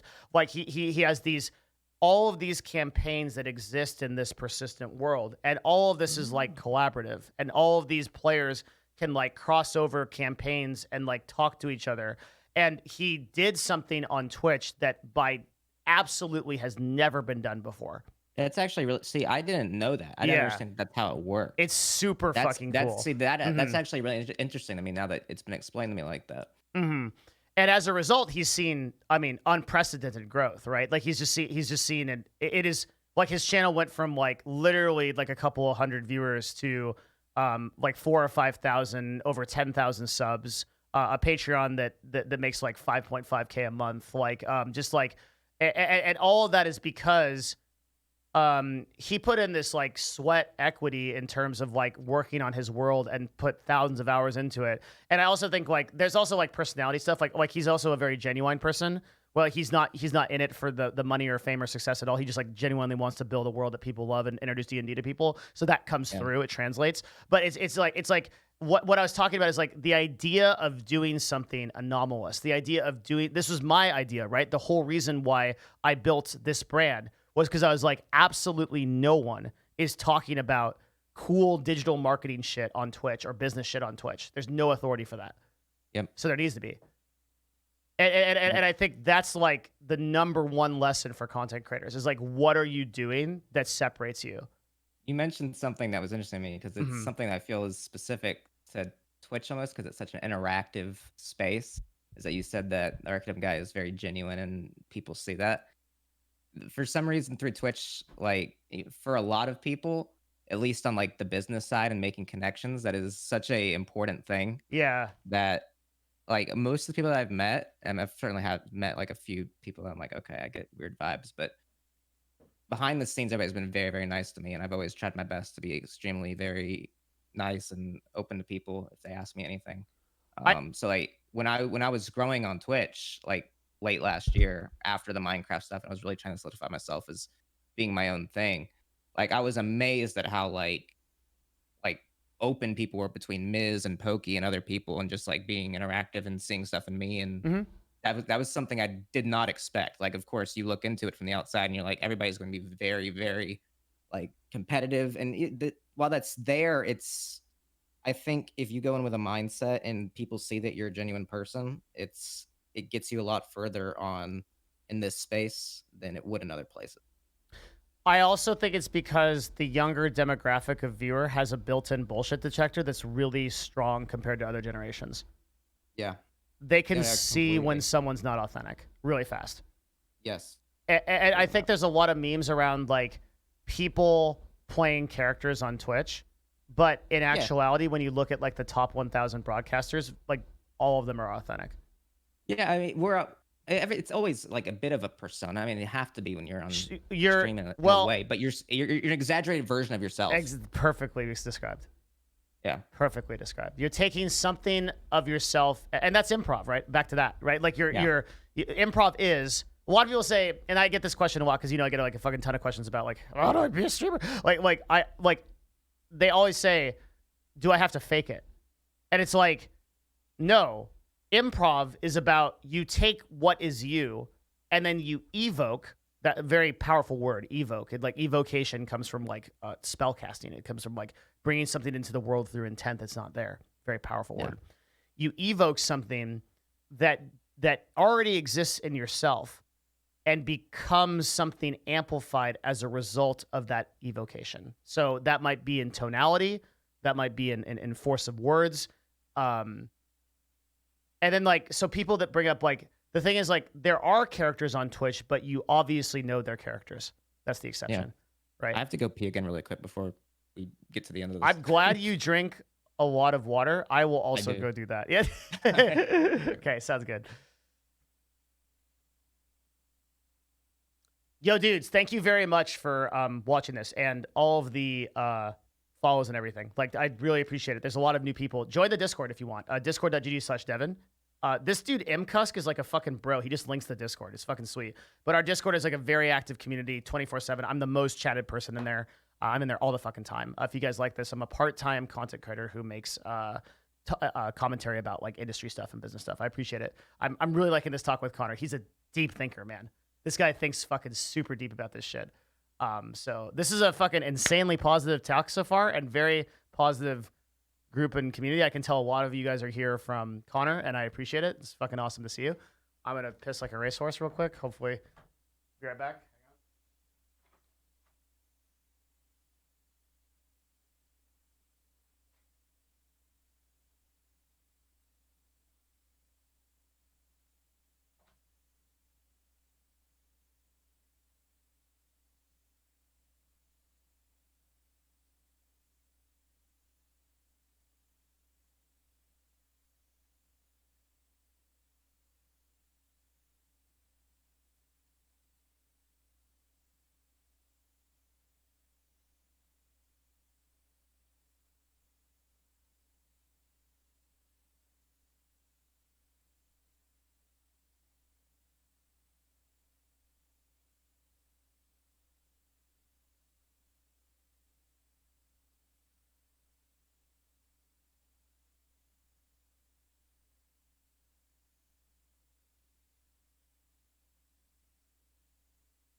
Okay, hello, chat. Talk about Mr. Boy, Soldier himself. Soldier Boy is an anomaly, dude.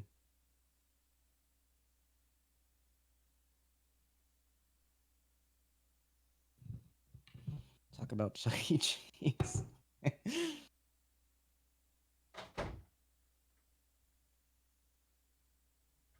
Hello.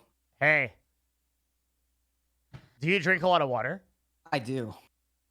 Yeah, I've been dude. trying to do more so as well. I drink like 1.5 gallons of water per day plus my green tea addiction.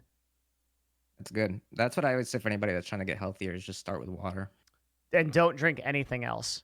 Yeah. Yeah, quite literally water and tea, and you immediately like a lot of people that are not healthy drink their calories. Yeah. And this is a big problem. So you know what's interesting about you? This kind of occurs to me. Because of the type of content you do, I know like nothing about your life, and I don't know if anyone does. I try to keep my personal life separate. Like, Yeah, not, why is that? I think well, honestly, it was because when I started in high school, it was because I used Twitch as an escape. So Interesting. I started because, like, I was dealing with a lot of depression, anxiety in high school, like, unrelated to anything going on, just, like, naturally, Just generally, yeah. just general. So I was like, "Okay, I have a like, best way to get out of that is to have a passion, something you like to do." So I was like, "Okay, at least every 100%. night I can look forward to streaming." Uh, so I did that for a long time, kept everything pretty separate, and then now that my life has become Twitch, and now I can explain to people outside, like, I've been much happier outside of Twitch than I am otherwise, but now it's Mhm. kind of a weird dynamic where I'm like, "Okay, well, do I introduce more of my personal life to the stream, or do I have real life as an escape now from work?" It's, so I try to balance it as well as I can.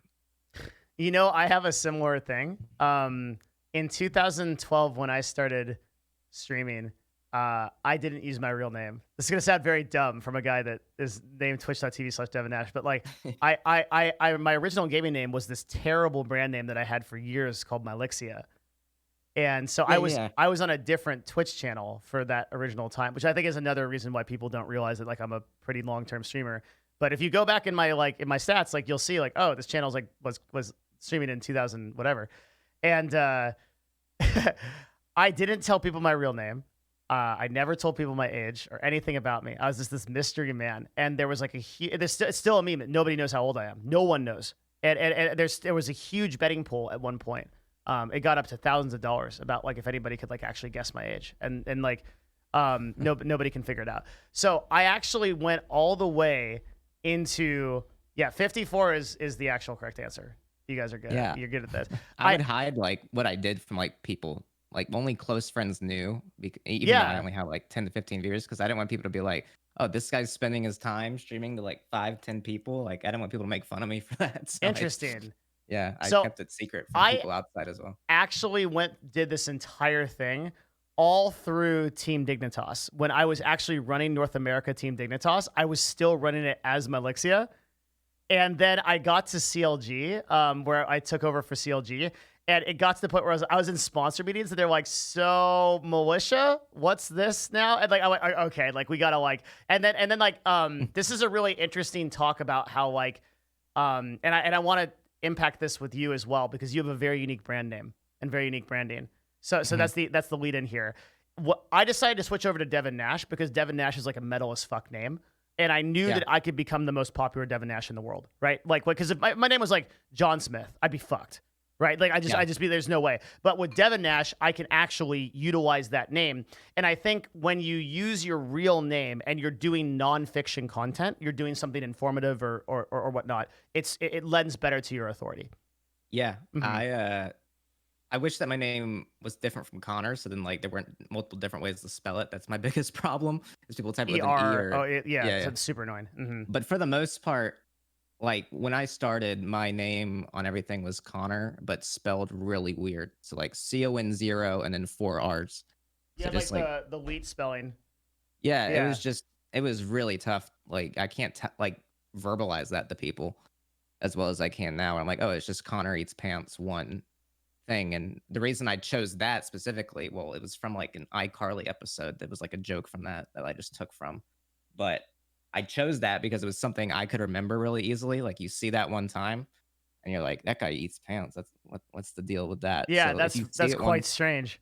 if you see it Hmm. one time, you'll recognize it again. So, that was kind of my strategy with it. That's cool. Brand name is something that people sleep on a lot, I think, with content creation. That Yeah. you would think that like so we did a test, we ran a long test and we found out that I guess this actually kind of sounds obvious now that I'm saying it out loud, but it was cool at the time. We like we figured this out. The less syllables you have in your name, the more successful you're going to be. That just straight up as a content Yeah. creator. So let's look at people that have god tier names, okay? Ludwig. Right? Mhm. LUDWIG. Ludwig. Fucking insane, right? Like actually fucking ridiculously good name. Devin Nash, not bad, right? 3 syllables. As soon as you get into 4 syllables, you're in trouble unless you're very memorable. So yours works. Connor eats pants Yeah, because it's just a because name and then 2 it's one-syllable words. and also for longer syllables. Let's take someone like Lily Pichu, right? it works because you can call her Lily. You work because you can call you Connor. So you can shorten that to a 2-syllable. And so if I say Lily on Twitch, everyone knows who I'm referring to. I don't need to say Lily Pichu. Right. In the same way, if I say Connor on Twitch, everyone knows who I'm referring to. I don't need to say Connor Eats Pants. Right. That's that power. Same with call me Carson, right? I say Carson. Everyone knows. It's like we don't right. So it's like owning that is really important. But if you have 2 syllables, you're actually a god. Yeah, it's funny because it seems like something that like you don't even think about. It's like, well, yeah, duh. But I see a lot of smaller people that I don't feel like they consider that as much as they should. Just like No, they either make a name like name or one you can't like verbalize. They literally make a name like XXYZ YOLO Swaggin 69 No Scope, like, and they're like, look at my Twitch name, and I'm like, dude. Or they like, dude, the greatest one, the one that I've been seeing a lot, the people that put TTV in their Twitch name. And I'm like, so they literally are like Dog Bob 6969 TTV, and I'm like, dude, like, come on, like, what are we doing here? I get like TV was something people were using even like before Twitch, but like TTV as a whole, like in your Twitch name, like is just, I don't know what the deal is with that. TV's okay. I think my original brand for my old YouTube channel was Mylixia TV. Some people still use it. Trainwrecks TV, right? Like still uses it. Yeah. And I don't know why he doesn't switch to just Trainwrecks. I've asked him, and like he has some fucking spiritual reason for doing it, because I could get him the name, you know, but he has some like fucking like weird explanation for it, which is one of his like, I don't know what it is. I don't understand it. It's some weird thing like that. But that's like some people still use. I think there's probably some other people that use it. I'm not thinking of. Clint. Wait, really? He uses Clint Stevens. Well, on anything he can't get Clint Stevens, he just takes Clint Stevens. I just put S-Fan. Yeah. Isn't he just S-Fan now, or is he still S-Fan TV? Oh, he is. He is S-Fan TV. That's interesting. Yeah, there you go. It's almost as if like people don't even see TV in the name. Yeah. Yeah. It's like the URL doesn't matter. I don't know why he just doesn't switch to S-Fan. S-Fan is probably some weirdo. Yep. Probably a locked name. That's interesting. I got my name. So my name was CON0RRRRR for Did you change long while. Yeah. So what happened was I changed the Connor Eats Pants on my YouTube before my Twitch, because you couldn't change Twitch names at the time. Yeah. So I had Connor Eats Pants reserved on an alternate account. Oh, and then when they introduced username changes, you couldn't swap between accounts. So I was like, well, shit, I have this other account named Connor Eats Pants, but I can't just put it on my main account. So they told me after 6 months, if I changed the name of Connor Eats Pants, it would go back into the pool. Unlocks. So I'm like, okay. Yeah. So I changed my main account to Connor Eats Pants _ and then changed the Connor Eats Pants account to whatever. And then after 6 months, they still didn't open it. Unlock and I would check every day for over a year to try to get it, and it never happened. And then the only way I got it, the way I have it now before I was a partner, was through Mango's chat. I think Ben SW was a Twitch employee that was in Mango's chat a lot, and I'm one of Mango's longest subs. So when I was like, I need the underscore dropped in my name, Mango was like, Ben, do it for him, and then they just did it for me on the spot. Like, that's the way to do it, is you have to talk to an actual... So I had a similar thing. I was youtube.com/Mylixia, but I had reserved youtube.com/Devin Nash. And I went through this like long ass process of like trying to find a human at Google, which is surprisingly impossible. Yeah. Like unless you're part of like, and I say the fucking crazy thing. I fucking run an agency, right? So like if anybody should be able to talk to YouTube, it's me. I still can't. Like I still don't have anybody there that I can talk to. Eventually what I did is I just rebuilt my YouTube channel from the ground up, and it worked fine. What does the verified thing signify on YouTube? Does that make a difference? It made a difference in viewership, I think, just because if it's recommended, it's prominent. You can tell that like that's an account that matters. How do you get verified on YouTube? You have to have over 100K and then apply. Mm-hmm. And then when I applied, it took like 8 months because of COVID. So Jesus Christ, took a long time. Yeah.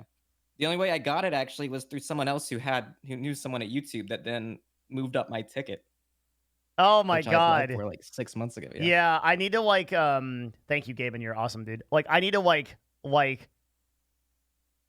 You just have to corner somebody that works for YouTube, basically. Yeah. Because Some person reached out to me and was like, "Hey, there's a YouTube employee in this Discord server." And I was like, "Are they real?" And they're like, "Yeah." And I'm like, message them like, "Can you fix this for me?" And they're you just like, asked them. "Yeah." Yeah. I love it. I was like, "Why is it?" It's just dumb to me. It's the same thing with Twitch where it's like I'll have these serious issues. Like I'll reach out to their support channel, won't hear anything. And then if like I just casually meet someone, "Oh yeah, I can do that." Like 5 Oh, minutes. dude, like the support chain emails for Twitch are legendary. I'm lucky because I've never had to go through that because I've just known people at Twitch since Yeah, the I beginning. thankfully I know people now. I can just Yeah. text my manager But or dude, something. like if you email that, it's so like you'll get a human response, but it'll be like, "Hi, I'm OG Fluffykins. I'm here to help you with your Twitch problem." And okay. So my entire account is locked and hacked and someone is streaming porn on my what do I do?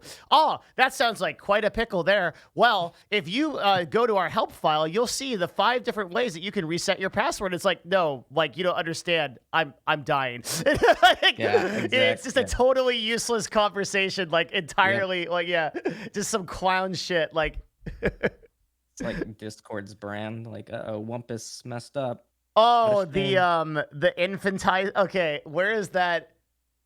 I wonder if I save this. They're like, Um, Wumpus did a fucky wucky. Uh-oh. infantizing. We're gonna unplug and plug it back in. Oopsie. Oh man, I found this tweet fucking instantly. Okay, I gotta share this with you. Okay, I love this tweet. One of my favorite tweets of all time. Okay, so it's from this guy.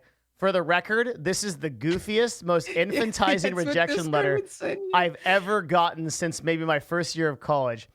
Hi, Jason. My name is Springle. Thanks for opening that email. It was getting a bit cramped, Kimpa. Back at the Discord HQ, our ritual elves has finished looking over your application. This is for a partnership. Once finished, they all hum in unison and summon a fortune cookie containing the verdict. It's fantastic and delicious.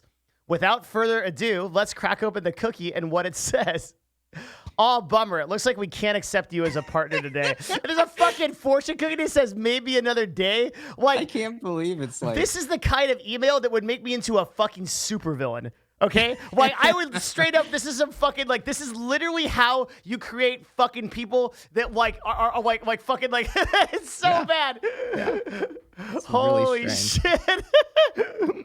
And then, I like, don't know what to do it, with it goes to this whole thing.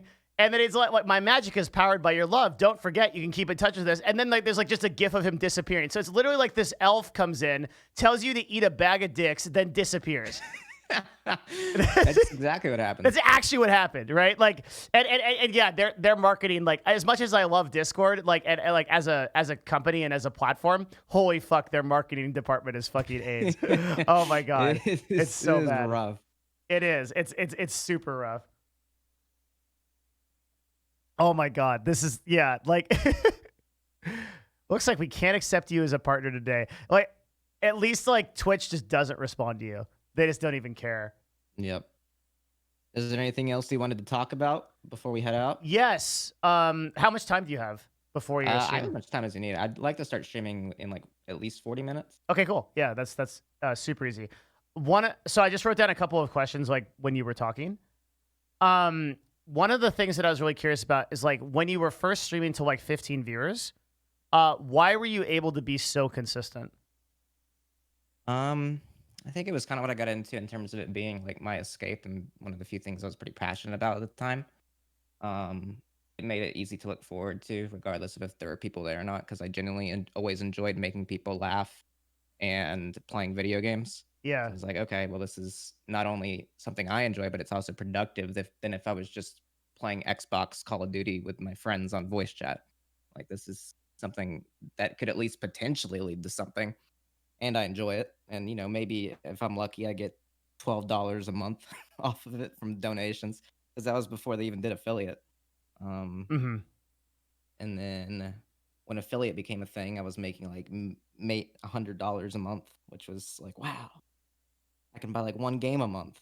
But it was again at the beginning, it was just because I enjoyed it. I think too many people have like I don't want to say it's bad because like it feels weird to say like, oh, you shouldn't pursue this as a job because obviously like you want to work towards it if this is Yeah. something you want to do, but it's like I think there is some validity to treating it like a job at a small level can be more destructive than it should be 100%. because it, Mhm. it is something that is not everybody can do, even if they want to do it. Um, and that's just there's just innate stuff. There's luck. But luck is complicated because the way Schlatt described it to me, because I was like, man, I'm really lucky. He's like, well, we both have been working at this for a long time, and then it happened. He described it as luck is when hard work meets opportunity, Yeah. Mhm. which really spoke to me. I was like, well, you know what, that makes sense. Like, it's very easy to discount success as luck, but I was streaming for 3 years, regardless of whether or not I made money. So that was hard work, and then the opportunity arose, and then boom, everything blew up, and it was like, wow, all that paid off into something in the end. So it was even though that was never like something that was a realistic goal, like it was always like, oh, it'd be cool if I got like 100 viewers and could get partner and had a check mark in chat. And Mhm. then maybe made like, if I'm lucky, $500 a month off Twitch as a hobby. And then it became so much bigger than that. Which brings me to, what is your long game? What do you want to do? I I want to continue doing what I'm doing, however, still offer up new unique things. I like what I do with the crossovers with other streamers and like bring people on my stream for unique events, Yeah. like the Pantsies event that I do and the fishing thing. I want to do more of those. I'm actually working with my team, my management team on something that we had an idea for. Yeah. Mhm. So that's something that's coming hopefully within the next year. Um, Something I had an idea for a long, even back when I was a smaller streamer. And then on top of that, I just want to like maintain sort of what I do and find people that like what I do in terms of that niche. Like I could do stuff different, and there's stuff that like I see in the future. But if I could just have that consistency of like, if a new game is out, Connor is playing it, and it'll be a fun time in the chat Yeah. and interactive.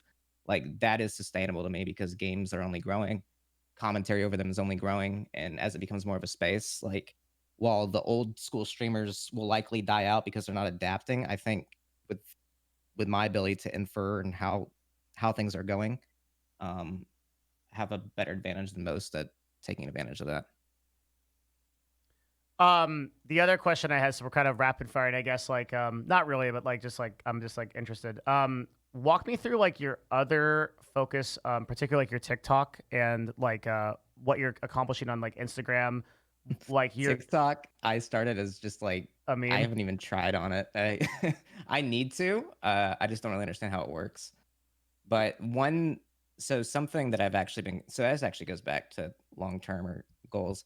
One thing I thought of recently that I'm gonna start is I think I'm gonna have my little brother who's like in middle school. Yeah. I'm gonna pay him to start a second YouTube channel or second and third YouTube channel to do Connor Eats Pants clips and Connor Eats Pants VODs. Okay.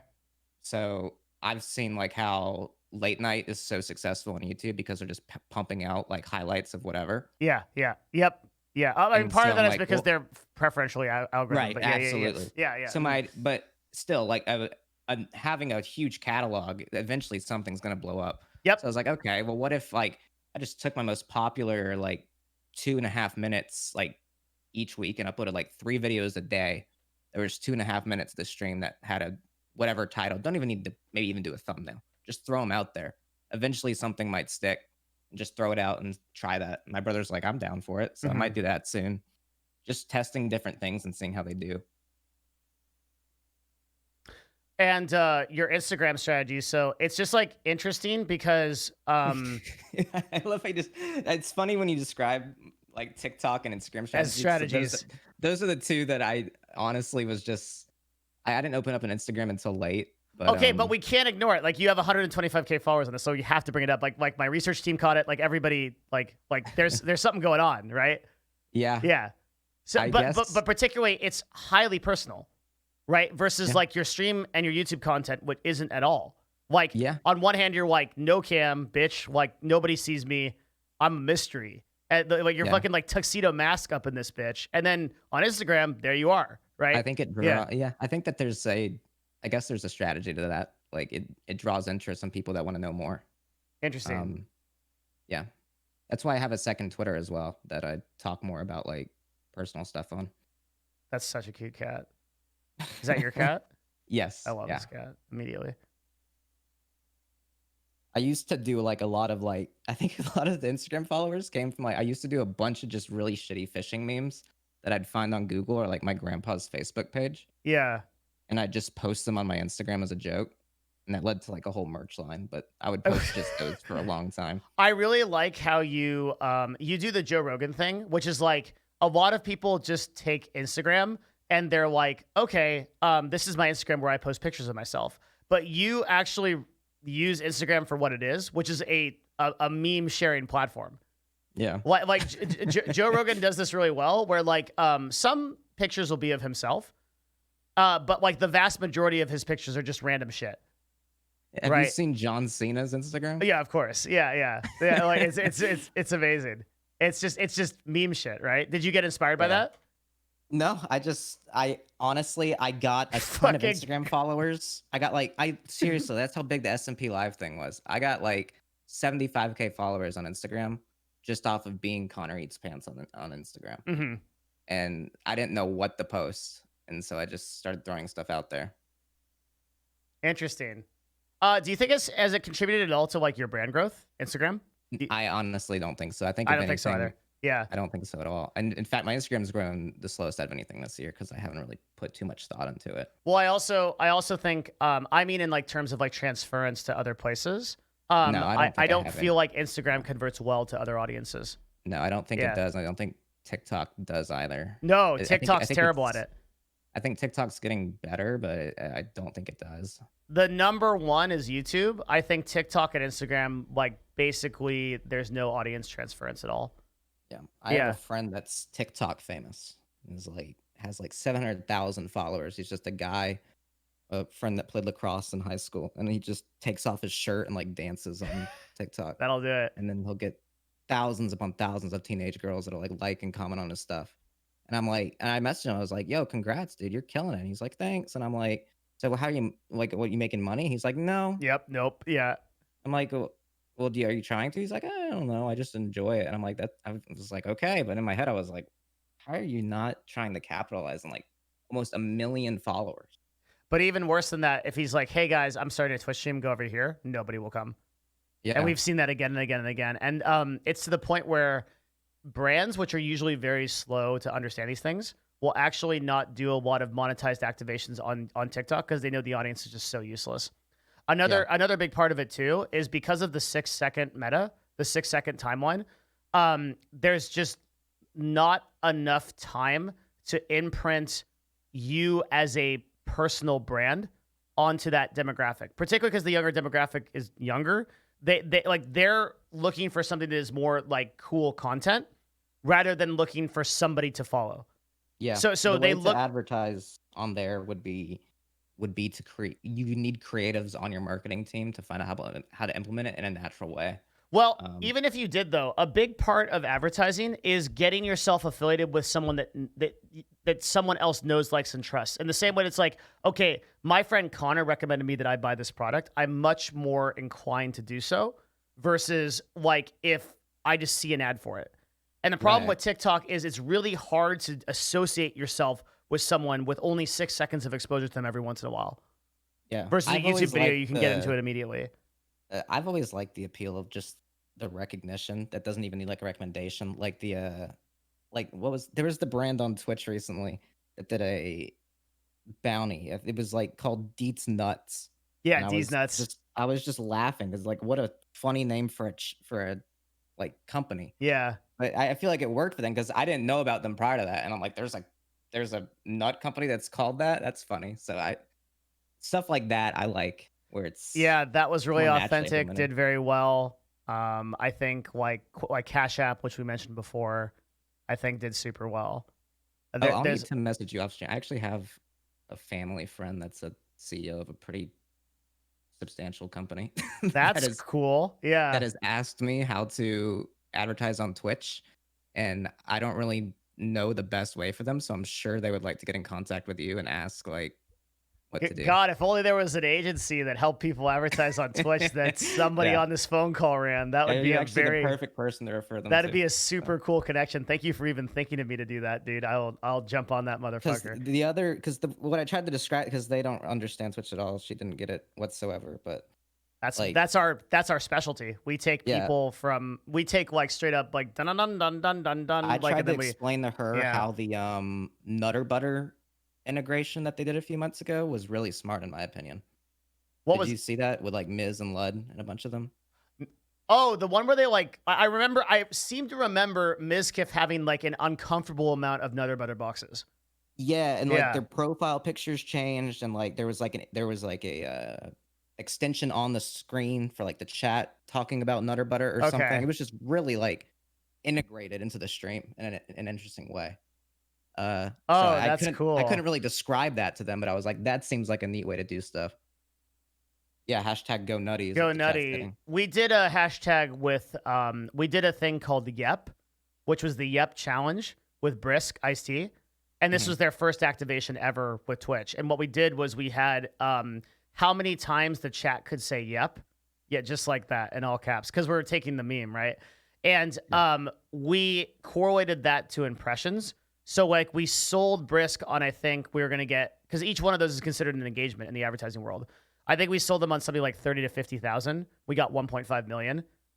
Right. So like Brisk, Yeah. that's a way that's like something like Brisk can understand. They don't understand something like, okay, what are all these people like typing in chat, whatever, but they understand an engagement. And so you could type yep in chat to get rewards, and you could type it to get gifts and giveaways and things like that. So it was like very interactive.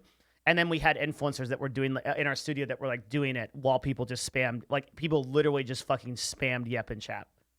Yeah. And that's like a way that you can do that. Like you can get that kind of like same like go nutty type of thing. Like hashtags, dude. Like Cash App has one too, right? You always do hashtag Cash App, and then you do your Cash App name, dollar That sign. was something I Mhm. that helped with Austin is once he started doing more YouTube stuff, appealing to that Twitter because there's like a lot of crowd on Twitter now. Like Have you teenage looked into girls. Austin a lot? Yeah, I'm friends with Austin. Very He's, interesting, that guy. Yeah. Making a channel that successful on less than 10 hours a week of content. Yep. Yeah, is a big indicator that it's not hours put in that matter. Mhm. Which I see, by the way, I noticed from my analytics that you are also a proponent of, because you very rarely do a stream that's longer than 5 hours. Yeah, I should do more. No, you they shouldn't. do well. You think so? No, so we did a big data analysis on this.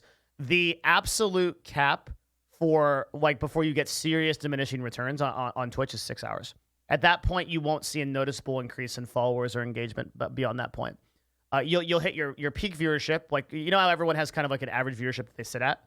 Yeah. That'll be at about 2 hours to 2.5 hours, kind of depends on the broadcaster. And then at 6 hours, you'll hit your peak follower growth. After that, you're basically wasting your time. Unless you go all the way through to 24 hours, and then you go back around. And then you get like a big hype jump and everything with that. Yeah. I would like to like ideally like do like 4 to 5 each time, Mhm. I think.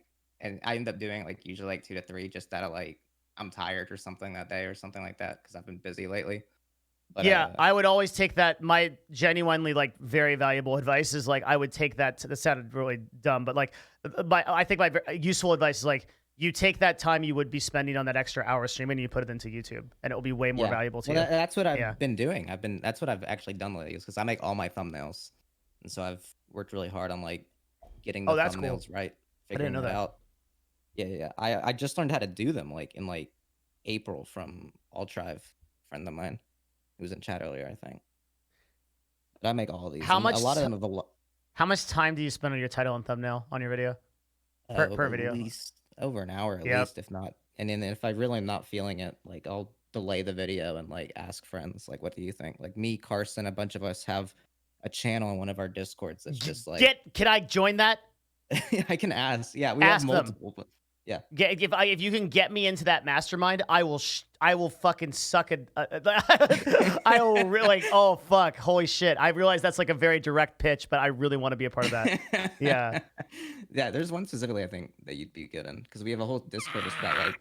Okay, if you don't get back to me on this, I'm bothering Ludwig about it. I'm telling you, you gave me permission. Ludwig's not in this one actually. Oh, okay, all right. But he probably should be. Yeah, that's massive. Do you know a YouTuber named Agent 00? Mm-mm. Okay, Agent 00 is a very big NBA 2K streamer / YouTuber, and he spends a minimum of 2 hours of like focused time on his titles and thumbnails. only. Like that's all that matters to him. Wow. And we had like a big deep dive with him, and he goes into the lab. I think that's the game, dude. Like I think that your titles and thumbnails are more important than your fucking content. Oh, 100%. No, I Yeah, completely agree yeah. that. 1000%. I completely agree. Like the amount of those thumbnails, like even the ones that look the most simple, like even like why is this game so bad? Like the Pokemon one right there. Yeah. Like I like had to edit and like crop out the character and move them closer so that they fit the frame perfectly in the way that I wanted. Um, there's a lot of thought that goes into all these. There's most things are cropped out. I put a little bit of drop shadow on everything, even if you can't really tell, just to try to make it pop out a little bit more.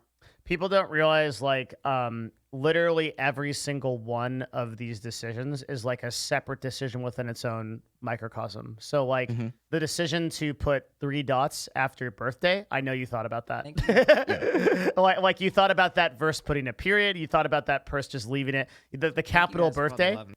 Thank you guys for Yep, that's intentional. Every single thing in here. The other thing is super a title intentional. change a day later. Oh, I'm so glad you brought that up. That's big shit now. Yeah. I feel like that's just becoming a thing. Yeah, it's YouTuber name Slimesicle kind of taught us about that. I have saved entire videos that were 10 out of 10 in terms of viewership. Actually, it just recently happened. It was my last video. This one, how agencies steal from streamers and YouTubers. The original title was something like bad. I don't remember what it was. Someone in chat might know. But anyway, I changed it to this. It went from a 10 out of 10 video to a 6 out of 10. It moved 4 places only because I changed the title and thumbnail. Yep. And the thing is, a lot of people like, I feel like if I was a small streamer listening, like I'd be like, I don't really feel like doing YouTube, but like this stuff is the most important thing as a streamer is figuring out your YouTube. Yep. You're not growing on Twitch. It just isn't happening.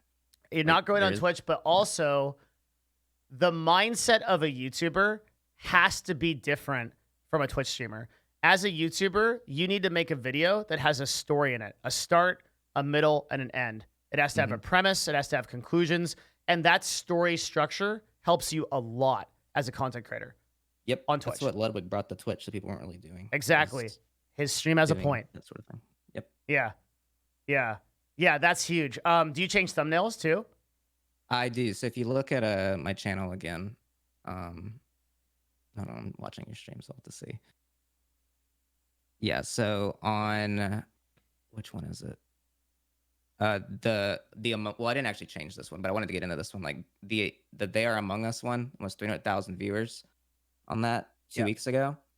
In the top right, that one was there was so much work that went into that one because I took a screenshot from the game, cut out the characters, and then had to reorganize them, tilt them, and warp them in different ways to get them to fit because I knew where the timestamp would be. I knew I didn't want anything cutting off on the side because that can give a weird impression sometimes. So the characters fit right in the frame, and I had to move them around to fit the names in as well. But what do you use for this? I use Photoshop. And then the Ninja one was an example of changing thumbnail and title to fix it. It was a 10 out of 10 when it went out, and it was like, oh man, I don't remember what it was called, but it was something like Fortnite, like messing with people or something like that. And I had Ninja in the thumbnail like that, but there was like a greenish background. It just didn't look too special. So I just made it that quote, his famous tweet, and then took out the background entirely. So I was like, this looks like something completely different. It's just something about it. I can't really describe it. It's just more interesting. And it ended up making it like a 6 out of 10, I think, instead. Are there any principles that you try to apply on a high level? I know Ludwig says, fuck, I have it written down somewhere, but it's something like, one I know that's really important to him is that the content exists 3 years from now. You can watch it in the same way that you could watch it in the moment. So a good example of this would be like my video, how legal view bots thrive on Twitch. This is a video, or how much money top 1% Twitch streamers really earn, are both videos that you could watch 3 years from now, and they would be exactly as relevant as they were before. I know that's one. Do you have any high level stuff like that you try to apply to everything? I try to make I think it was kind of what I got into earlier. I try to make stuff a little bit vague so that if you look at it, like it kind of has that same ability to like be seen no matter when, because it's not exactly to the point. But in terms of long term, I think that I would say I apply the same things. Absolutely. Like I want it to still be relevant however long down the road. I don't do anything that's like I did this yesterday. Like if I uploaded like Twitch Rivals, I wouldn't be like Twitch Rivals like September 1st, 2020 or whatever. Yeah, yeah, yeah. I'd title it something completely different. Like like this competition was insane, or like how did we lose? Something like that, with like an intriguing thumbnail that maybe isn't even necessarily Fall Guys totally related, Yeah. just in case that game dies off eventually. But it's just I don't know how to describe it because I'm really getting analytical about it now, and I guess so much stuff just like I don't even Is consciously feeling. think about. Yeah. Yeah, that's Um, a lot of it is feeling. I also think there's also like some really like common mistakes that people make. Like I was telling actually I think it was Botez about this. I wonder if she fixed it. Yep, she did. I'm super proud of her. So if you look at like this sort of stuff, it's like Botez sister's most viewed Twitch clips. This is like something that people only understand if they know already who the Botez sisters are, right? Yeah. Or any of these titles that are like Oh yeah, I never put my name. Because yeah. I'm always thinking of the YouTube as a way to grow the Twitch. That's kind of how I look at it. And so even though it is like a big moneymaker now, it's just how I look at it. So my mindset is I'm not going to put Connor in the title because no one care. Like if this is looking at someone new, they don't care who Connor is. So it's like it's going But to like be a more vague title. Or if I'm collaborating with somebody, I'll put their name in the title. look at this, all caps, how I beat the biggest chess streamer of all time in 30 seconds. Yeah, that's fantastic. Insanely good title. This is here's a really good one for you, and I wonder if you have any impact on this. One of my most successful videos of all time was the Ludwig video. It's the fastest growing Twitch streamer, which I think this particular video just fucking nailed the title and thumbnail. I learned from this video that oftentimes a lot of the content I do are talks like this, which sometimes can go to like 4 to 7 hours, and we just upload the whole thing. I wondered if you had any like thoughts or impact on that, because a lot of time, so sometimes I'll get one right. Like another one I did was with Arcadum. We did the Hidden World of D&D with Arcadum on Twitch. This is closing in on like 100K views. And this is again like a 3.5 hour talk. But oftentimes I'll have 3.5 hour talks that sync. And of course, like my Twitch chat, when we're going over this, they'll always be like, the video's too long. I know that's not the reason. I know Right. it's because I'm not doing the marketing correctly. Because on the Ludwig video and like the Arcadum video, I got it right. But it's very hard to do these like really long form videos and get the marketing right. Do you have any thoughts on that? I've definitely noticed that for me, at least, the longer it usually does better. So I don't think it's definitely the marketing because the length is very helpful. 100%. think This is why I Joe think Rogan on gets a millions of views on his videos. yeah, I think on a small level, it's much more important to worry about your length because if it's 10 to 20, it won't be as uh I've just noticed more success 20-minute plus with Yeah. videos, maybe Yeah. 18-minute plus kind of helps. For you specifically, I think that I wouldn't be able to say if like after 30 minutes if it really matters at that point. Do you like manually place the mid rolls in it? Yep. Yeah. Yeah. So I stack a shit ton of ads on it, and that's one of the reasons why my CPM is so high. yeah, Yeah. that's what me and Jay Schlatt do as well. He Do you know about taught the me 2 minute like rule? yeah, Okay. we do that and then Yeah. we put if it's a 20-minute video, it's like it's kind of an old thought that people really give a shit if like you stack it with mid rolls. Because most of the time they're just like banners that pop up you close out of or something. So like it's No one if I just cares. toss like if I toss like 3 mid rolls in there on a 20-minute video, as well as like an ending ad if someone happens to sit through the end screen, like they just watched 5 ads No, they on a have. 20-minute video. Okay, a lot of stuff to talk about here. Or it was you get what I'm saying. It's in terms of the The- mind of the That process. Yeah. no, but you know that if I do you know the reason for the 2 minute ad? Why that works? Why? Okay, because the most valuable ad on YouTube, like it is on Twitch, is the pre-roll ad, because that is where you're guaranteed engagement.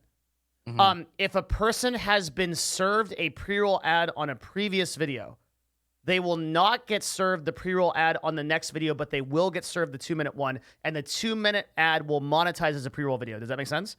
Yeah. That's why it's so valuable. So what's happening is the amount of ads you see is relative to the amounts of ads you've seen in the day, in the previous videos that you've watched and everything. If you haven't been on YouTube in a while, you will catch some more ads, but you will never catch the maximum amount of ads. So for example, I think on my how agencies steal from streamers and YouTubers, I think quite ironically, because I run an agency and I'm taking ad revenue, I put like fucking 15 ads. And the reason is because it's not that not a single YouTube user is going to sit there and watch all 15 ads, because they're not going to get served them. They're going to get served an amount of ads that are relative to the amount of ads they've already experienced that day. And they are going to get served those at different times. So if they got served an ad at 12 minutes before, they won't get served the ad at 12 minutes before, but they will get served the 15-minute ad. So what this does is it maximizes what's called your ad density, increases your CPM to the highest possible value, but does so without saturating the content, which is why you don't get any complaints. Right. Yeah. No, absolutely. That makes a lot of sense. Yeah, that's why that's happening. So you can, and YouTube has shown again and again and again in their stats, and of course it's very beneficial for them to show this, that you don't get any decrease in engagement as a result of showing ads. Yep. I mean, maybe if you stack them like every 30 seconds. I thought that I would, but it absolutely not. You don't. Yeah. So it is hugely beneficial to like stack as many fucking ads on top of your videos as possible. In the past like 6 months since I really started trying on YouTube, like I've maybe gotten one comment that I ever saw that was like, "Why are there ads?" Oh yeah, like somebody will be like, "I had to sit through." So here's a really funny thing too, because I had a YouTube person tell me this. Okay, I like this is pretty great. So a person told me, they're like, okay, all the comments that you read, if you have like too many ads and people are like, I had to sit through 12 or 15 ads, and they post a comment like that, they've already watched the video. So they've already given you all their money. So if you really want to like look into the YouTube side of things, I'll tell Schlatt to talk to you, because he's doing mainly, he doesn't do Twitch anymore. He likes YouTube better. It's just where he's always like, I would love to have that conversation. Yeah. He knows a lot about YouTube. Okay.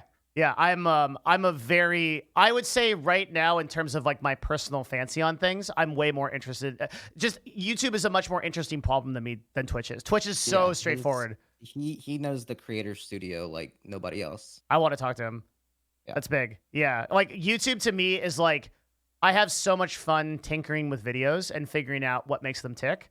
Versus like Twitch, it's like I feel like, and I think it's very masturbatory, because like I've just spent so much time on the scene, and I have access to a lot more data, I guess, on the Twitch side that I think informs me of like how it works, and I just know that the vast majority of what we use on Twitch to like inform our decisions is useless, whereas like everything on the Google Analytics page on YouTube is like helpful. Absolutely. Like a very simple, like here's something that like blows my mind, right? You see that YouTube thing that they implemented like a couple months ago?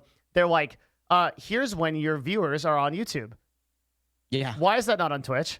Like, I don't know. Why? Like, it's just like, I had to learn from you that like, from watching you talk to Mom, that like most viewers were on at like noon EST. The best time to, the most amount of viewers are 1 p.m. PST on Twitch, but the best time to stream on Twitch, if you can do it, is 6 a.m. PST to 12 p.m. PST.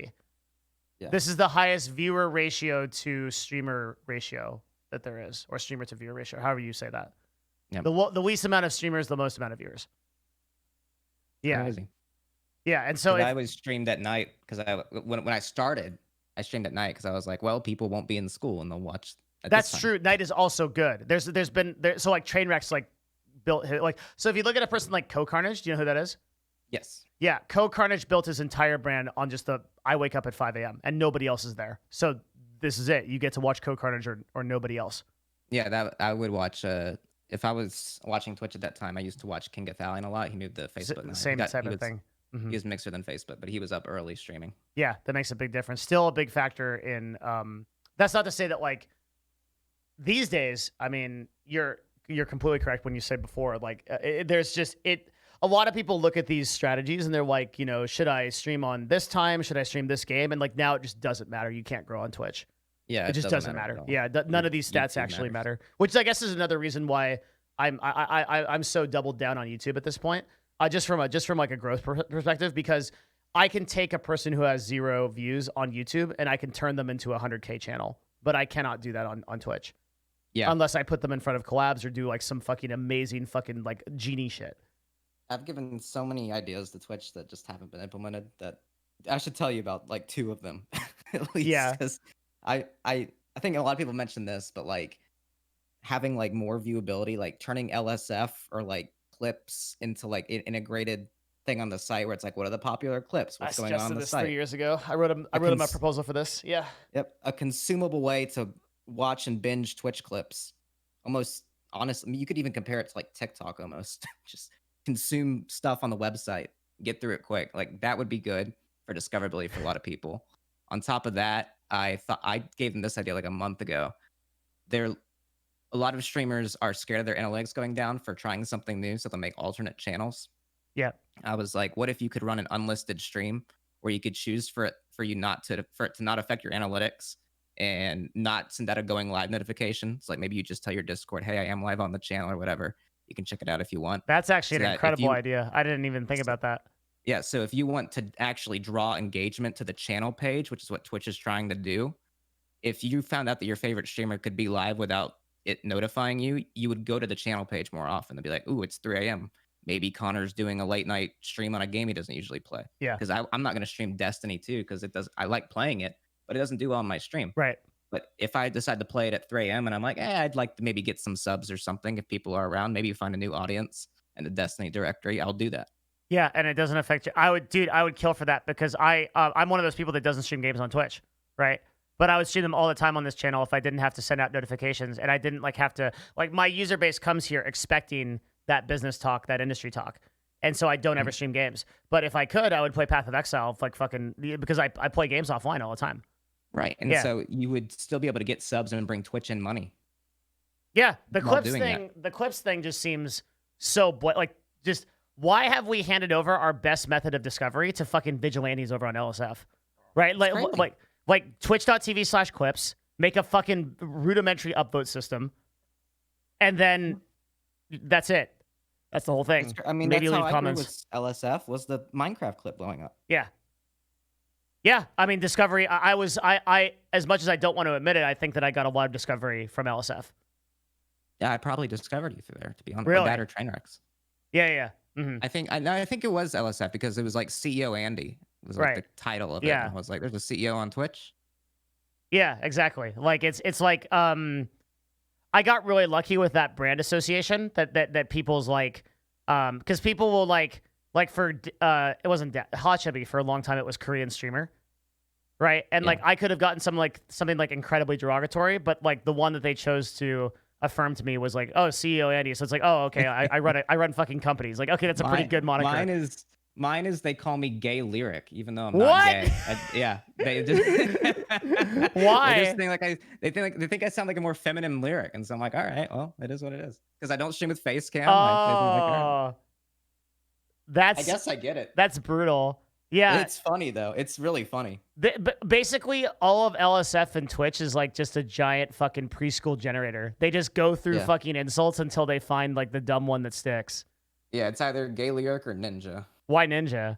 Just because right when he left, I immediately was like the first to say like I'm the ninja of Twitch now. Like a second after he left, and so I just stuck with it. Nice, good branding. Yeah. Yeah, you take that mantle, dude. I love it. That's really good. I know you want to stream. I actually, since you said 40 minutes is now 40 minutes, I'm being conscious of that. I would like to raid you as I am going offline. I'll wait until you're live and shit.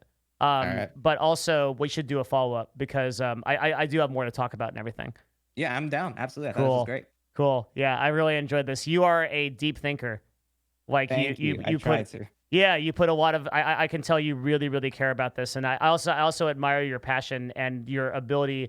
You know, a lot of people they give up on the grind because they just don't think like they have it. But the fact that you like started from such a place of passion, like I think, still shines through when you've come to this well-deserved success. Thank you. Yeah, and that's what I was saying is like in terms of how I become friends with people that I looked up to, like be it Clint or Miz, Pokey, all these people. It's like they all see that too. It shines through in your content. It goes for anybody on Twitch. Yeah, And if you want to make those connections, like people notice the hard work that you put in. 100%. Yeah, it's been an honor, dude. Thank you. All right. Thank you, man. See you. All right, go stream. I'll raid you in a bit. All right. Bye. Peace.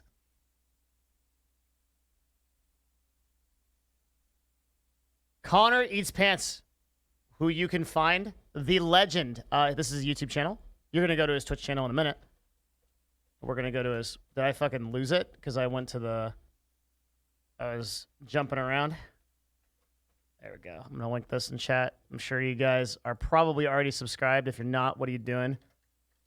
I will also link my YouTube channel as well. For anybody that's not subscribed to my YouTube channel, I am big uploader. Much wow. Link that too. And in the next couple of minutes, we will raid Connor as soon as he goes live. That was a good ass stream. That is a dude that thinks very deep about shit. And like, man, I was vibing with that guy in 10 seconds. I was immediately like into the analytics, and then like we had to like back up 30 minutes later and be like, wait, who the fuck are you? Because we're just going back and forth. So hopefully you guys enjoyed it a lot. It was really fun. Awesome guest. Super cool. Talk will be on YouTube. Yes, of course. We're gonna hang out. Oh, good. He's fast. He's super fast. Good. Oh, good. He's watching our stream. I think he's live, right? Or no, he's hosting me, I think. Hang on. We're gonna give it just a minute. Hey, we hit the level 3 Discord server. Oh, are people boosting that? Yeah, I boosted it too. Oh, we did? No way. Fuck yeah. That's super awesome. Good shit. Thanks, guys. I don't know what that means. Doesn't that mean... Here, let me look. Server boost. Oh, fucking hardcore. Good shit. Good job, dudes. Very good. Level 3 perks 100 plus emoji slots. 384 kbps audio quality is unironically very good. Vanity IRL URL, weirdly, we already have, and I don't know what this means. Now we have, like, good audio. It means I can spam GIFs now? That sucks. Yeah, join our Discord. Our Discord is super cool, very active. I am the most talkity talker there. So I talk all the time there. And we got level 3 Discord, and also we had the first payout of the CL team. We paid Kafira, Andy Hayes, and Raxif yesterday. And over the months, I'm going to be looking to pay them more. Thanks to you guys for supporting the stream. Not for long. Hansa doesn't count. Hansa's a bot, basically, because Hansa. Okay, I've thought about this. Here's the deal. Even though Hansa takes number 1, it doesn't count. Hansa does not post. He does post commentary, but a lot of the stuff he posts are just links. That doesn't count. Everything I post is commentary. I'm still number 1. I don't fucking care. Okay? Also, let me show you if I log in, okay?